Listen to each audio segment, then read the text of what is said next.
আউটলিয়ার নিয়েও ডিসকাশন করেছি। তো আজকে ক্লাস্টারিং এর মধ্যে আজকে আমাদের লাস্ট টপিক। ক্লাস্টারিং এর আমরা এই টপিকটা পড়ি, ক্লাস্টারিংটাকে আমরা শেষ করব। That is a density based clustering, খুব ইম্পর্টেন্ট একটা কনসেপ্ট। তো যে কনসেপ্টটা আমরা একটু দেখে নেওয়ার আর দেখবো, খুব ভালো করে দেখবো ডেনসিটি বেসড ক্লাস্টারিং এর কনসেপ্টটাকে। ওকে, চলো। সো আমাদের টপিক হচ্ছে আজকে ডেনসিটি বেসড ক্লাস্টারিং, তার এক্সাম্পল হচ্ছে ডিবি স্ক্যান। ওকে, ডিবি স্ক্যানটা একটা popular density based clustering algorithm, তার জন্য নামটা আমি এখানে ডিবি স্ক্যান করে দিলাম। কমন একটা টপিক, ডিডাব্লিউ ডিএম আর মেশিন লার্নিং এর একটা কমন টপিক। ঠিক আছে, চলো। আজকে হচ্ছে আমাদের 3 তারিখ। তো আমি ডেনসিটি বেসড ক্লাস্টারিংটা আমি অবশ্যই এক্সাম্পল নিয়ে দেখাবো, কনসেপ্টটাকে ক্লারিফাই করব। তো একটু থিওরিক্যাল ব্যাকগ্রাউন্ডটাও দেখে নেওয়া দরকার, যে ডেনসিটি বেসড ক্লাস্টারিং বা ডিবি স্ক্যান ক্লাস্টারিং অ্যাকচুয়ালি কিভাবে কাজ করে, তার কি কি প্যারামিটার আছে, সেই সমস্ত পার্টগুলো একটু দেখে নিই। তারপরে একটা নিউমেরিক্যাল প্রবলেম দিয়ে আমরা ডেনসিটি বেসড ক্লাস্টারিং কিভাবে ফরমেশন করা হয় সেটা আমরা দেখবো। ডেনসিটি বলতে আমরা সবাই বুঝি, ডেনসিটি বলতে আমরা সবাই বুঝি যে কোনটাকে ডেন্স রিজিয়ন বলা হয়, সেটা আমরা সবাই জানি। কারণ একটা একটা পার্টিকুলার এরিয়ার মধ্যে যত বেশি ডেটা পয়েন্ট থাকবে, তত সেই এরিয়াটা আমার ডেনসিটি তত বেশি হবে, তাই না? এটা আমরা জানি সবাই। তো ডেনসিটি বেসড ক্লাস্টারিং বা ডিবি স্ক্যান একটা পপুলার টাইপের একটা ক্লাস্টারিং অ্যালগোরিদম, ভেরি পপুলার টাইপের একটা clustering algorithm. DB scan very popular টাইপের ক্লাস্টারিং অ্যালগোরিদম। এবার এই অ্যালগোরিদমটাতে আমরা জানি ক্লাস্টারিং মানেই সেখানে কিছু সিমিলার ডেটা পয়েন্টগুলোকে নিয়ে গ্রুপ করা হয় বা গ্রুপ ফরমেশন করা হয়, সেটা আমরা সবাই জানি। তো সেরকমই আমার ডিবি স্ক্যান ক্লাস্টারিং অ্যালগোরিদম সেও কিন্তু গ্রুপ করে বা গ্রুপ ফরমেশন করে। এবার সেই গ্রুপটা কিছু পয়েন্টের রেসপেক্টে সে গ্রুপ করে। পয়েন্ট মানে হচ্ছে এখানে ডেটা পয়েন্ট, ডেটা পয়েন্টের ওপরে সে গ্রুপ করে। এবার কোন ডেটা পয়েন্টগুলো নিয়ে সে গ্রুপ করে, না যে ডেটা পয়েন্টগুলো আমার ক্লোজলি প্যাকড। ওকে, যে ডেটা পয়েন্টগুলো আমার ক্লোজলি প্যাকড, সেই ক্লোজলি প্যাকড যে ডেটা পয়েন্টগুলো আছে, সেই ডেটা পয়েন্টগুলোকে নিয়ে ও গ্রুপিং ফরমেশন করে। তো অবশ্যই সেখানে ডেনসিটি বেস ক্লাস্টারিং এর একটা অ্যাডভান্টেজ বলতে পারো যে আমার যত আউটলিয়ার থাকে, আউটলিয়ারগুলোকে খুব ভালোভাবে হ্যান্ডেল করতে পারে ডিবি স্ক্যান অ্যালগোরিদম। তো তার জন্য আমার যদি ভ্যারি মানে ভ্যারিং শেপের বা সাইজের যদি আমার ক্লাস্টারিং এর দরকার পড়ে বা ক্লাস্টারের দরকার পড়ে, বা আমার ডেটা সেটের মধ্যে হয়তো কিছু এমন কিছু ডেটা আছে যেগুলোকে দিয়ে ক্লাস্টার ফরমেশন করলে হয়তো আমার সেখানে মানে ভেরিয়াস সাইজের শেপ তৈরি হবে, ভেরিয়াস সাইজের ক্লাস্টার তৈরি হবে। তো সেই সমস্ত জায়গাতে আমরা ডেনসিটি বেস ক্লাস্টারিংকে আমরা অ্যাপ্লাই করতে পারবো। আর আমি পরে আসবো ডেনসিটি বেস ক্লাস্টারিং অ্যালগোরিদমটা দেখে নেওয়ার পর, যে আমরা আদার্স অ্যালগোরিদম ব্যবহার না করে আমরা কেন ডেনসিটি বেস ক্লাস্টারিং আমরা বা ডিবি স্ক্যান ক্লাস্টারিং আমি কেন ব্যবহার করব। আগে আমরা ডিবি স্ক্যানটা ভালো করে পড়ে নিই, তারপরে তার অ্যাডভান্টেজ বা তার ড্রব্যাক নিয়ে আমরা ডিসকাশন করব। তাহলে ডিবি স্ক্যান হচ্ছে একটা পপুলার ক্লাস্টারিং অ্যালগোরিদম, যে ক্লাস্টারিং অ্যালগোরিদমটা কিছু ক্লোজলি প্যাকড পয়েন্টকে নিয়ে গ্রুপিং করে, আর সেখানে সে পুরোপুরিভাবে আউটলাইন করে বা মার্ক করে যে কোনগুলো আউটলিয়ার, সেই আউটলিয়ারগুলোকে সে অ্যাজ আ নয়েজ হিসাবে সে কিন্তু মার্ক করে। আমরা আগের দিনে আউটলিয়ার নিয়ে আমরা ডিসকাশন করেছি আগের ক্লাসে। আর এই ডিবি স্ক্যানটা পার্টিকুলারলি ইফেক্টিভ সেই সমস্ত ডেটাসেটের জন্য যাদের ক্ষেত্রে ক্লাস্টারগুলো মানে ভেরিয়াস শেপের হতে পারে বা ক্লাস্টারগুলো ভেরিয়াস সাইজের হতে পারে। তো সেই জায়গাতে কিন্তু ডিবি স্ক্যানটা সব থেকে বেশি ইফেক্টিভ বা সুটেবল। ওকে, এবার আমি ডিবি স্ক্যান সম্বন্ধে কয়েকটা কথা বললাম, ডিবি স্ক্যান সম্বন্ধে আরো অনেক কিছু বলার আছে। তার একটা অ্যালগোরিদম আছে নিজস্ব, সেটাও আমরা দেখবো। এবার এই ডিবি স্ক্যান অ্যালগোরিদম পড়তে গেলে আমাকে দুটো প্যারামিটার সম্বন্ধে আমাকে জানতে হবে। সেই দুটো প্যারামিটার হচ্ছে খুব ইম্পর্টেন্ট দুটো প্যারামিটার, যেটা ডিবি স্ক্যান করতে গিয়ে আমাদেরকে জানতে হয়। প্রথম যে প্যারামিটারটা তার নাম হচ্ছে ইপসাইলন। ওকে, ইপসাইলন বলে একটা প্যারামিটার আছে যার কাজটা আমরা দেখব। ইপসাইলন বেসিক্যালি যাকে আমরা একটা সার্কেল যখন তৈরি করা হয়, তখন সার্কেলটাকে তৈরি করা হয় একটা পার্টিকুলার রেডিয়াসের এগেনস্টে, তাই না? আমার একটা রেডিয়াস থাকে সার্কেলের, সেই রেডিয়াসটা বরাবর আমরা সার্কেলটাকে ক্রিয়েট করি বা তৈরি করি বা ড্র করি, তাই না? তো সেরকম ইপসাইলনটা হচ্ছে আমার the radius of a neighbourhood. আমরা নেবার সবাই আমরা জানি, আমরা গ্রাফ ট্রি পড়তে গিয়ে আমরা নেবার সম্বন্ধে কি জানি, নেবারিং নোড মানে যেগুলো তার প্রতিবেশী অ্যাকচুয়ালি। তো নেবারহুড অ্যারাউন্ড আ পয়েন্ট, একটা পয়েন্টের রেসপেক্টে তার যারা নেবারহুড, তো সেটাকে আমি এক কথায় বলছি, রেডিয়াস বা ইপসাইলন। ওকে, তাকে আমরা রেডিয়াস বা ইপসাইলন বলতে পারি। ধরে নাও আমার ধরে একটা ডেটা পয়েন্ট আছে, সাপোজ ডেটা পয়েন্টের নাম হচ্ছে পি, আর ধরে নাও এটা হচ্ছে আমার রেডিয়াসটা। তাহলে এই রেডিয়াসটাকে আমি নাম দিয়েছি ইপসাইলন। আমি রেডিয়াসটা বললাম 2 সেন্টিমিটার বা 3 সেন্টিমিটার রেডিয়াস বললাম। এবার এই রেডিয়াসটাকে কভার করে আমি তো একটা সার্কেল ড্র করবো, তাই না? আমার সার্কেলটা ধরুন এরকম হবে, আমি এক্সাক্ট এখানে ড্র করতে পারছি না হয়তো সার্কেলটা হাতে করছি বলে। তাহলে এই রেডিয়াসের অ্যারাউন্ড যত ডেটা পয়েন্ট থাকবে সব কিন্তু এই ক্লাস্টারের মধ্যে বিলং করবে, তাই না? যত ডেটা পয়েন্ট আছে দেখো সব কিন্তু ক্লাস্টারের মধ্যে বিলং করছে। তাহলে এখানে ইপসাইলনটা হচ্ছে আমার নেবারহুড অ্যারাউন্ড আ পয়েন্ট, একটা পয়েন্টের রেসপেক্টে তার যে নেবারহুড, তাকে যার যে কভার করে রেখেছে, সেটাই কিন্তু অ্যাকচুয়ালি ইপসাইলন। এটা আমার যে কোনো সাইজের হতে পারে ইপসাইলনটা। আর আমাকে প্রবলেম যখন আমরা সলভ করব, তখন সেখানে কিন্তু ইপসাইলনটা কিন্তু আমাকে মেনশন করে দেবে ইপসাইলনের ভ্যালুটা কি হবে। ওকে, তার মানে আমরা বলতে পারি যে ইপসাইলনটা হচ্ছে আমার প্রত্যেকটা ডেটা পয়েন্টের মধ্যে একটা ডিস্টেন্স। আমরা এক কথা এখানে মানে খুব সহজ ভাষায় লিখে রাখতে পারি যে distance between each data point, প্রত্যেকটা ডেটা পয়েন্টের মধ্যে আমার একটা ডিস্টেন্স, ওকে, ডেটা পয়েন্ট, তাকে আমরা বলছি ইপসাইলন। আর আমাকে সবসময় ডেটা পয়েন্টের ডিস্টেন্সগুলো, ধরুন তোমাকে যদি মেনশন করে দেয় যে ইপসাইলনটা হচ্ছে 1.9, তাহলে আমাকে যে ডেটা পয়েন্টগুলো আমার আহ, এই পার্টিকুলার ক্লাস্টারের মধ্যে বিলং করবে, তাদের কিন্তু সাইজটা সবসময় কিন্তু আমার 1.9-এর থেকে কম হবে কিংবা সমান হবে। তখন আমি বলতে পারবো যে হ্যাঁ, আমার আমার এই পার্টিকুলার ক্লাস্টারের মধ্যে ওই ডেটা পয়েন্টটা বিলং করছে। That is called epsilon.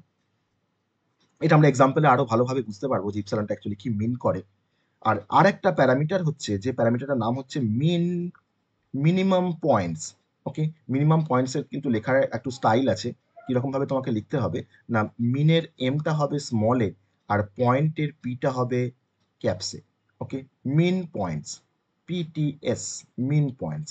Mean points বা মিনিমাম পয়েন্ট যাকে বলা হয়, যে the minimum number of point, point মানে কিন্তু এখানে ডেটা পয়েন্টের কথা বলছি, the minimum number of point minimum number of point required to form a dense region, একটা ডেন্স রিজিয়ন ফরমেশন করতে যতগুলোর মিনিমাম যে ডেটা পয়েন্টগুলো আমার দরকার, সেটাকেই ইন্ডিকেট করে আমার মিন পিটিএস। ওকে, বা মিনিমাম পয়েন্ট। সাপোজ আমি বললাম যে মিন পিটিএস এর ভ্যালুটা হচ্ছে 4, মিন পিটিএস এর ভ্যালুটা হচ্ছে তোমার 4। তার মানে এটা মিন করে যে আমার যত ক্লাস্টার ফরমেশন হবে, প্রত্যেকটা ক্লাস্টারের মধ্যে কিন্তু অ্যাটলিস্ট 4টে করে পয়েন্ট, আমার মিনিমাম 4টে করে পয়েন্ট থাকবে। ওকে, যত ক্লাস্টার ফরমেশন হবে আমার মিনিমাম 4টে করে পয়েন্ট হবে। যদি কিন্তু আমার দুটো পয়েন্ট থাকে কোনো ক্লাস্টারের মধ্যে, তার মানে কিন্তু এই মিন পয়েন্টস ইকুয়ালস টু 4, এই যে ক্রাইটেরিয়াটা কিন্তু সে ফুলফিল করছে না। অথবা আমাকে ডিবি স্ক্যান দিয়ে আমাকে ক্লাস্টারিং করার সময় আমাকে ইপসাইলনটাকে যেমন মেনটেন করতে হবে, সেরকম কিন্তু আমাকে আরেকটা প্যারামিটার আমাকে মেনটেন করতে হবে, যেটা হচ্ছে মিন পিটিএস বা মিন পয়েন্টস বা মিনিমাম পয়েন্টস। তো এই দুটো প্যারামিটারকে স্যাটিসফাই করলেই কিন্তু আমরা ডিবি স্ক্যান দিয়ে আমরা কিন্তু তাকে আমরা ক্লাস্টারিং করতে পারবো, বা সেই পয়েন্টগুলোকে আমি একটা পার্টিকুলার ক্লাস্টারের মধ্যে আনতে পারবো। তাহলে আমার মিনিমাম 4টে পয়েন্ট লাগবে, তবে কিন্তু এটা ক্লাস্টার ফরমেশন হবে। ওকে, নাহলে কিন্তু আমি ক্লাস্টার ফরমেশন করতে পারবো না। তাহলে আমার দুটো কনসেপ্ট বা দুটো প্যারামিটার আমাকে ডিবি স্ক্যান আমাকে মনে রাখতে হবে, একটা হচ্ছে ইপসাইলন, একটা হচ্ছে মিন পয়েন্টস। ওকে, এবার এখানে পয়েন্ট, আমরা যে ডিফারেন্ট টাইপের ডেটা পয়েন্ট নিয়ে কাজ করি আমাদের নর্মালি কোনো ক্লাস্টারিং অ্যালগোরিদমে, সেই পয়েন্টকে আবার আমরা এখানে ক্লাসিফাই করতে পারি। অর্থাৎ ডিবি স্ক্যান অ্যালগোরিদম পড়তে গেলে আমাকে টাইপস অফ পয়েন্ট নিয়ে একটু ডিসকাশন করতে হবে। পয়েন্টস বা টাইপস অফ পয়েন্ট, কি কি টাইপের পয়েন্ট হতে পারে ডিবি স্ক্যান অ্যালগোরিদম। ওকে, বা টাইপস অফ পয়েন্ট, আমরা এখানে 3 রকম টাইপের পয়েন্ট দেখব। নাম্বার 1 হচ্ছে কোর পয়েন্ট, তাকে কোর পয়েন্ট বলে, আমি সেটাকে ডায়াগ্রামের থ্রু দিয়ে দেখাবো। নাম্বার 2 হচ্ছে বর্ডার পয়েন্ট। আর একটা পয়েন্টের কনসেপ্ট আছে, তাকে বলা হয় নয়েজ পয়েন্ট। আর এই নয়েজ পয়েন্ট যাকেই বলা হয় তাকেই তো বলা হয় আউটলিয়ার। ওকে, আরেকটা আরেকটা হচ্ছে আমাদের নয়েজ পয়েন্ট। তো এই 3টে পয়েন্টের কনসেপ্ট আমি একটা ছোট্ট একটা এক্সাম্পল দিয়ে আমি দেখাবো যে এই তিনটে পয়েন্ট বলতে মানে মিন পয়েন্ট বলতে বর্ডার পয়েন্ট বলতে কি বোঝায়, কোর পয়েন্ট বলতে কি বোঝায়, আর নয়েজ পয়েন্ট বলতে কি বোঝায়। একটা ডায়াগ্রাম দেখো, যে ডায়াগ্রামটা থ্রু দিয়ে আমি একটা ডায়াগ্রামটা দেখি, তারপরে আমি পয়েন্টগুলো কনসেপ্টগুলো আমি এক্সপ্লেন করব। ছোট্ট একটা এক্সাম্পল দেখো, আমি এখানে দেখো একটা ডিডি স্ক্যানের আমি তিনটে পয়েন্টের কনসেপ্ট এখানে দেখিয়েছি। ভালো করে দেখো, এই ডায়াগ্রামটা ভালো করে অবজার্ভ করো যে আমার এখানে দেখো তিনটে ক্লাস্টার আছে। প্রত্যেকটা ক্লাস্টারে দেখো একটা করে মিড পয়েন্ট রয়েছে। এই যে ব্লু কালারের দেখো, এগুলো মিড পয়েন্ট। ওকে, মানে সেন্টার ভাবতে পারো। আর দেখো ইপসাইলন বলেছিলাম, দেখো এই যে সেন্টার থেকে দেখো ইপসাইলন ডিস্টেন্স নিলাম, সেখান থেকে সেটাকে কভার করে আমি একটা সার্কেলকে ড্র করলাম, একটা ক্লাস্টারকে আমি ফরমেশন করলাম। ওকে, আর এখানে মিন পয়েন্টস কত বলা আছে না 3 বলা আছে। তার মানে প্রত্যেকটা ক্লাস্টারের মধ্যে 3টে করে পয়েন্ট থাকতেই হবে অ্যাটলিস্ট। দেখো প্রত্যেকটা ক্লাস্টারের মধ্যে দেখো 3টে করে পয়েন্ট আছে, অ্যাটলিস্ট দেখো 3টে করে পয়েন্ট আছে। ওকে, আর কিছু পয়েন্ট দেখো আমার এই ক্লাস্টারগুলোর বাইরে রয়েছে, দেখেছো কিছু পয়েন্টগুলো ক্লাস্টারগুলোর বাইরে রয়েছে হোয়াইট কালারের। ওকে, তো সেই পয়েন্টগুলোকে আমরা বলছি নয়েজ পয়েন্ট, মানে এই পয়েন্টগুলো আমার কোনো ক্লাস্টারের মধ্যে বিলং করছে না, বা কোনো ক্লাস্টার এই পয়েন্টগুলোকে হোল্ড করছে না। তার জন্য এই পয়েন্টগুলোকে বলা হয় সব নয়েজ পয়েন্ট। এগুলো সব হচ্ছে নয়েজ পয়েন্ট। ওকে, আর কোর পয়েন্ট বলতে আমরা কি বুঝি না, কোর পয়েন্ট বলতে আমরা যেটা বুঝি সেটা হচ্ছে যে ধরে নাও একটা ক্লাস্টারের মধ্যে আমার যতগুলো পয়েন্ট মিনিমাম পয়েন্ট যদি তোমার 3 হয়, তাহলে কোনো ক্লাস্টার যদি আমার মিনিমাম পয়েন্টসের যদি ক্রাইটেরিয়াটাকে যদি তোমার ফুলফিল করে, তখন সেই ক্লাস্টারের মধ্যে আমার পয়েন্টগুলোকে আমরা কোর পয়েন্ট বলতে পারি। যেমন এই ক্লাস্টারের মধ্যে দেখো আমি এই পয়েন্টটাকে বলেছি কোর পয়েন্ট, আবার এই ক্লাস্টারের মধ্যে দেখো আমার এই পয়েন্টটা হচ্ছে কোর পয়েন্ট, আবার দেখো এই ক্লাস্টারের মধ্যে দেখো এই পয়েন্টটা হচ্ছে আমার কোর পয়েন্ট। ওকে, তো এগুলোকে আমি কোর পয়েন্ট বলছি। এবার কোর পয়েন্ট আর নয়েজ পয়েন্ট তো আমরা দেখলাম, কাকে কোর পয়েন্ট বলা হয়, কাকে নয়েজ পয়েন্ট বলা হয়। ওকে, তার মানে কোর পয়েন্ট হচ্ছে একটা পয়েন্ট যার অ্যাটলিস্ট মিনিমাম পয়েন্টস যে নেবারটাকে স্যাটিসফাই করেছে। তাহলে মিনিমাম পয়েন্ট নেবার মানে হচ্ছে যে এই কোর পয়েন্টের কাছে তোমার 3টে নেবার আছে। আমি এখানে মিনিমাম পয়েন্ট 3 লিখেছি, তার 3টে নেবার আছে, তো সেটাকে তোমার স্যাটিসফাই করছে। তার সঙ্গে সঙ্গে সে স্যাটিসফাই করছে যে এই যে 3টে পয়েন্ট আছে, এই 3টে পয়েন্ট কিন্তু ইপসাইলন রেঞ্জের মধ্যে আছে, বা এই রেডিয়াসের মধ্যে দেখো কিন্তু 3টে পয়েন্ট আছে। তাকে আমি বলছি কোর পয়েন্ট। ওকে, এবার আর একটা কনসেপ্ট হচ্ছে, সেটা হচ্ছে বর্ডার পয়েন্ট। আমি এখানে এই পয়েন্টটাকে বলেছি বর্ডার পয়েন্ট। তাহলে এই পয়েন্টটাকে কেন বর্ডার পয়েন্ট বলেছি বলতে পারবে? যে এই পয়েন্টটা কেন বর্ডার পয়েন্ট? এটা কি বর্ডারে আছে বলে এটা বর্ডার পয়েন্ট, না এটা এটা বর্ডার পয়েন্ট তাহলে কেন? আমি একটা এক্সাম্পল দিই, আমি একটা ডায়াগ্রামে আসি, খুব সিম্পল একটা ডায়াগ্রাম, যে আমরা কাকে বর্ডার পয়েন্ট বলছি। না, ধরে নেওয়া যাক আমার একটা ক্লাস্টার আছে, যে ক্লাস্টারের মধ্যে তোমার ধরে নাও 4টে পয়েন্ট আছে। যে ক্লাস্টারের মধ্যে আমার 4টে পয়েন্ট আছে, আমি এখানে বলেছি যে আমার মিন পয়েন্টস ইকুয়ালস টু 4। আমি এখানে বলেছি 4। তাহলে প্রতিটা ক্লাস্টারের মধ্যে আমার 4টে করে পয়েন্ট থাকবে। তার এর একটা সেন্টার আছে, এই সেন্টার থেকে আমি এই রেডিয়াস মানে ইপসাইলন রেডিয়াসে আমি এই ক্লাস্টারটাকে ফরমেশন করেছি। এর 4টে তোমার দেখো পয়েন্ট আছে, আমি পয়েন্টগুলোকে নাম দিচ্ছি। এটাকে বলছি P1, এটাকে বলছি P2, এটাকে বলছি P3, আর এটাকে বলছি P4। 4টে পয়েন্ট আছে ক্লাস্টারের মধ্যে, আমি এটাকে নাম দিলাম ক্লাস্টার 1। এবার এই 4টে ক্লাস্টারের মধ্যে আমরা দেখতে পাচ্ছি যে আমার এখানে এই ক্লাস্টারের মধ্যে আমার 4টে পয়েন্ট রয়েছে, P1, P2, P3, আর হচ্ছে P3 আর P4। এবার তাহলে দেখো এখানে তো আমার দেখো এই পয়েন্টগুলোকে আমি সবই কোর পয়েন্ট বলতে পারি। এই পয়েন্টগুলো সব তো আমার এই ইপসাইলন রেঞ্জের মধ্যে আছে বা রেডিয়াসের মধ্যে আছে, তাহলে আমি পয়েন্টগুলোকে সব কোর পয়েন্ট বলতে পারি। ওকে, বা আমি এই যে সেন্টার যে পয়েন্টটা থাকবে তাকে আমি কোর পয়েন্ট বলতে পারবো। এবার ধরে নাও আমার কোনো একটা ক্লাস্টার কোনো একটা ক্লাস্টারের মধ্যে, সাপোজ হয়তো আমি একটা ক্লাস্টার এখানে আরেকটা ক্লাস্টারকে ড্র করছি, যে ক্লাস্টারের মধ্যে আমার P2 বলে একটা পয়েন্ট, মানে ধরে নাও এখানে P2 বলে একটা পয়েন্ট আছে, আমি P6 বলে একটা পয়েন্ট আছে, বা এখানে ধরে নাও P1 বলে একটা পয়েন্ট আছে। ঠিক আছে, এটা তার সেন্টার পয়েন্ট। এখান থেকে তোমার ইপসাইলন ডিস্টেন্সে আমি এটাকে ড্র করেছি এই ক্লাস্টারটাকে। তো P1 আর P6 তোমার ধরে নাও দুটো পয়েন্ট আছে এখানে। তাহলে এই ক্লাস্টার 2টা কি মিন পয়েন্টস ইকুয়ালস টু 4 এটাকে স্যাটিসফাই করছে না। তাই এখানে তো মিনিমাম পয়েন্ট দেখো তোমার 4টে থাকা উচিত, অ্যাটলিস্ট 4টে পয়েন্ট থাকা উচিত, কিন্তু আমার এখানে দেখো দুটো পয়েন্ট আছে, আর সেন্টার পয়েন্টটাকে ধরলে তোমার 3টে পয়েন্ট আছে, তাহলে মিন পয়েন্টস ইকুয়ালস টু 4 এটা কিন্তু স্যাটিসফাই করছে না। কিন্তু এদের মধ্যে কোনো একটা পয়েন্ট, এদের মধ্যে দেখো কোনো একটা পয়েন্ট P1 সে দেখো কিন্তু আরেকটা ক্লাস্টারের মধ্যে বিলং করে। ভালো করে দেখো, এদের মধ্যে কোনো একটা পয়েন্ট দেখো সে কিন্তু ক্লাস্টার 1 এর মধ্যে দেখো বিলং করছে। অতএব এই পয়েন্ট P1টাকে আমি বলতে পারি এই P1টা হচ্ছে আমার বর্ডার পয়েন্ট। এই P1টা হচ্ছে আমার বর্ডার পয়েন্ট। তাহলে P1টা অ্যাকচুয়ালি আমার বর্ডার পয়েন্ট কেন? না সে যেহেতু ক্লাস্টার 1 এর মধ্যে যতগুলো পয়েন্ট আছে তার মধ্যে সে বিলং করছে, অতএব তার জন্য কিন্তু P1টা হচ্ছে আমার বর্ডার পয়েন্ট। ওকে, তো এখানে বর্ডার পয়েন্টের কনসেপ্টটা এক্সাম্পলে আমরা আরো ভালো করে বুঝতে পারবো যে কাকে বর্ডার পয়েন্ট বলা হয়। নয়েজ পয়েন্টের কনসেপ্ট তো সব থেকে সহজ যে কাকে নয়েজ পয়েন্ট বলা হয়। ওকে, কিন্তু বর্ডার পয়েন্টের কনসেপ্ট হচ্ছে আমাকে যদি তার মিনিমাম পয়েন্টসটাকে সে সাপোর্ট করছে না, তার মধ্যে তোমার 4টে পয়েন্ট নেই অ্যাটলিস্ট, কিন্তু সে কোনো একটা ক্লাস্টারের মধ্যে সে অলরেডি বিলং করে সেই পয়েন্টটা, তখন এই ক্লাস্টারটাকে আমরা, তখন এই ক্লাস্টারের মধ্যে P1 পয়েন্টটাকে আমরা বলতে পারি বর্ডার পয়েন্ট। ওকে, তাহলে এই তিনটে পয়েন্টের কনসেপ্ট আমাকে জানতে হবে ডিবি স্ক্যান করতে গেলে। আর সেকেন্ড হচ্ছে আমাকে দুটো প্যারামিটারের কনসেপ্ট জানতে হবে, একটা হচ্ছে মিন পয়েন্টস, একটা হচ্ছে আমাদের ইপসাইলন। ওকে, তাহলে এই বেসিক কনসেপ্টগুলো থাকলে আমরা কিন্তু ডিবি স্ক্যান দিয়ে খুব সহজেই আমরা প্রবলেমগুলোকে সলভ করতে পারবো বা আমরা ক্লাস্টারিং ফরমেশন করতে পারবো।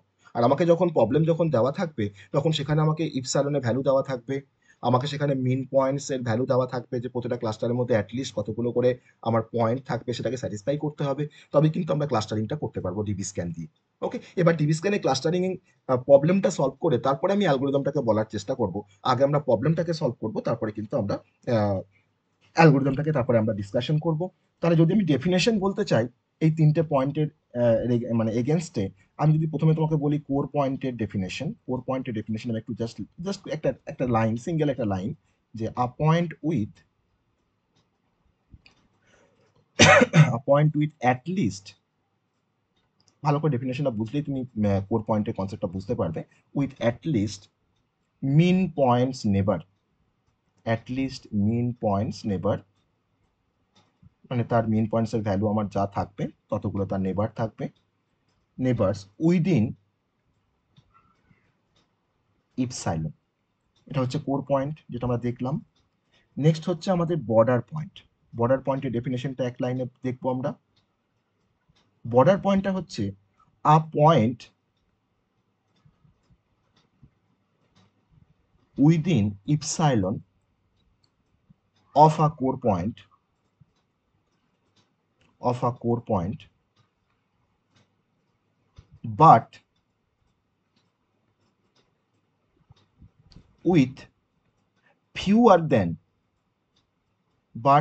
fewer than min points neighbour, মানে সে মিন পয়েন্টস নেবারটাকে সে, সেই ক্রাইটেরিয়াটাকে সে কিন্তু সাপোর্ট করছে না বা সে হোল্ড করতে পারছে না, তার মিন পয়েন্টস নেবার কিন্তু তার মধ্যে নেই, কিন্তু সে একটা কোনো পার্টিকুলার একটা কোর পয়েন্ট, একটা কোনো ক্লাস্টারের মধ্যে আছে বা ইপসাইলন রেঞ্জের মধ্যে আছে, কিন্তু তার মধ্যে মিন পয়েন্টস যে নেবার সেটা কিন্তু সে হোল্ড করছে না।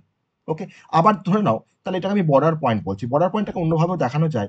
ধরে নাও এটা আমার একটা ক্লাস্টার, এই ক্লাস্টারের মধ্যে এটা হচ্ছে সেন্টার, এটা হচ্ছে ইপসাইলন।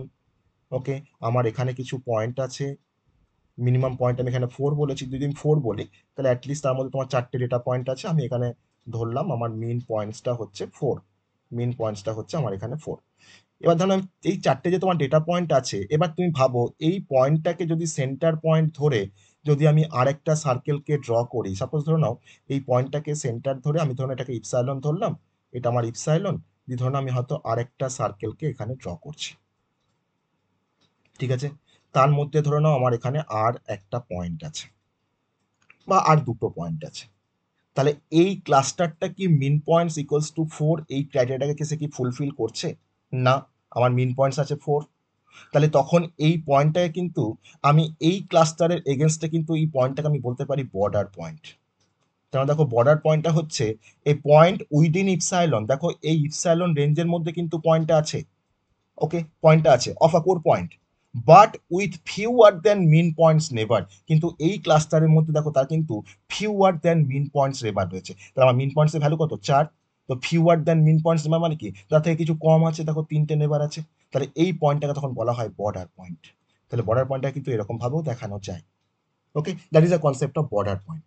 আর একটা পয়েন্ট বললাম যে পয়েন্টটার নাম আছে নয়েজ পয়েন্ট, সেই নয়েজ পয়েন্টের একটা ডেফিনেশন লিখবো এক লাইনে। নয়েজ পয়েন্টকে আমি এক স্যার কথায় বলতে পারি, বলো। স্যার কোর পয়েন্ট আরেকবার বলবেন? কোর পয়েন্ট হচ্ছে যে আমার এই পয়েন্টের মধ্যে, আমার এই ক্লাস্টারের মধ্যে যে পয়েন্টগুলো ইপসাইলন রেঞ্জের মধ্যে আছে, আবার মিনিমাম নেবারটাকেও সে সাপোর্ট করছে, সেই পয়েন্টগুলোকে আমি কোর পয়েন্ট বলতে পারি। সেই পয়েন্টগুলোকে আমি কোর পয়েন্ট বলতে পারি। আর যেহেতু এই পয়েন্ট থেকে আমি ইপসাইলন ডিস্টেন্সে বা ইপসাইলন রেডিয়াস নিয়ে আমি আরেকটা ক্লাস্টারকে ফরমেশন করেছি, তাহলে সেই ক্লাস্টারের মধ্যে কিন্তু এই হচ্ছে কোর পয়েন্ট, কিন্তু এই ক্লাস্টারের রেসপেক্টে কিন্তু এই পয়েন্টটা হচ্ছে আমার বর্ডার পয়েন্ট, কারণ তার কিন্তু মিনিমাম পয়েন্টস নেবারটা কিন্তু সে সাপোর্ট করছে না বা স্যাটিসফাই করছে না। তাদের মধ্যে তিনটে দেখো, তার মধ্যে কিন্তু পয়েন্ট আছে, কিন্তু মিন পয়েন্টস আমি এখানে 4 বলেছি। আমি তাই তো বলেছি যে এ পয়েন্ট উইদিন ইপসাইলন, দেখো এ কিন্তু উইদিন ইপসাইলন আছে এই ক্লাস্টারের মধ্যে, of a core point, but with fewer than min points neighbour, কিন্তু আমার ফিউয়ার দেন মিন পয়েন্টস নেবার মধ্যে কিন্তু সে বিলং করছে। ওকে, তাকে আমি বলছি বর্ডার পয়েন্ট, আর এই পয়েন্টটাকে আমরা বলছি কোর পয়েন্ট। ঠিক আছে, আর কোর পয়েন্টটা হচ্ছে point with at least min point neighbour within epsilon. আমার উইদিন ইপসাইলনের মধ্যে মিনিমাম যে মিনিমাম পয়েন্টস আছে 4টে, দেখো 4টে পয়েন্ট আছে, আমি তখন এই পার্টিকুলার আমার যে ক্লাস্টারের রেসপেক্টে কিন্তু প্রতিটা পয়েন্টকে কিন্তু আমি বলতে পারি কোর পয়েন্ট, যেগুলো সব আমার এর মধ্যে বিলং করছে। ঠিক আছে, পাশে যদি আমি এটা যদি ড্র না করতাম এই ক্লাস্টারটাকে, তাহলে কিন্তু এখানে বর্ডার পয়েন্টে কিন্তু কোনো কনসেপ্ট পেতাম না। কিন্তু আমি এই পয়েন্টটাকে তোমার সেন্টার ধরে কিন্তু আমি একটা ক্লাস্টারকে তৈরি করেছি রেডিয়াসটাকে নিয়ে, তার মধ্যে আমার 3টে পয়েন্ট আছে বলে আমার মিন পয়েন্টস ইকুয়ালস টু 4টাকে স্যাটিসফাই করছে না, তার জন্য কিন্তু এটা হয়ে গেল আমার বর্ডার পয়েন্ট।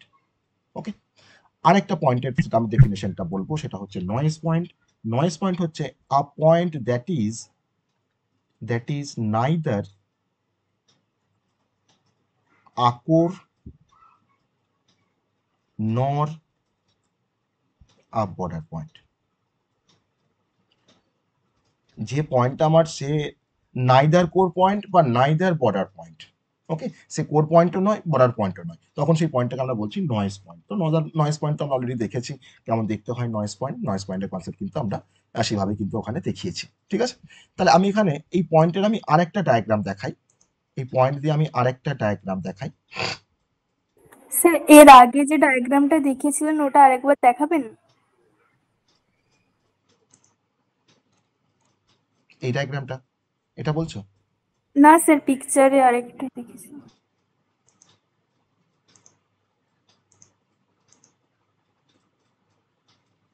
এটা দেখেছিলাম। স্যার এখানে কেন এটাকে বর্ডার পয়েন্ট বললাম? আমি এটাকে যদি তোমার ইপসাইলন যদি ডিস্টেন্স নিয়ে যদি একটা সার্কেল ড্র করি বা একটা ক্লাস্টার ফরমেশন করি, তার মধ্যে হয়তো আমার মিন পয়েন্টস রিকোয়ারমেন্টটা ফুলফিল করবে না, তখন এই পয়েন্টটাকে বর্ডার পয়েন্ট বলবো। বুঝতে পেরেছো? ঠিক আছে স্যার। আমি হ্যাঁ স্যার। পাশেটা আমাকে এখানে একটা ক্লাস্টার ড্র করতে হবে, একটা সার্কেল ড্র করতে হবে, তবে আমি এটাকে বর্ডার পয়েন্ট বলতে পারবো। হ্যাঁ স্যার। ঠিক আছে, আমি এখানে আরেকটা ডায়াগ্রাম দেখাই, এই পয়েন্টের রেসপেক্টে যখন কথা হচ্ছে আমাদের, আমি এখানে আরেকটা পয়েন্ট দেখাই। এটাকে ভালো করে দেখো তো, দেখো আরেকটু ভালো করে বুঝতে পারবে, দেখো বর্ডার পয়েন্ট কোনটা।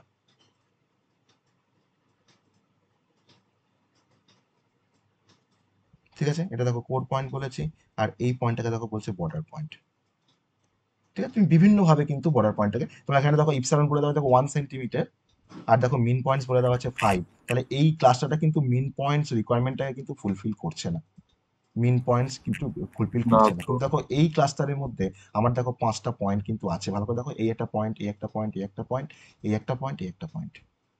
ওকে, তখন আমি এই পয়েন্টগুলোকে কিন্তু বলতে পারি কোর পয়েন্ট।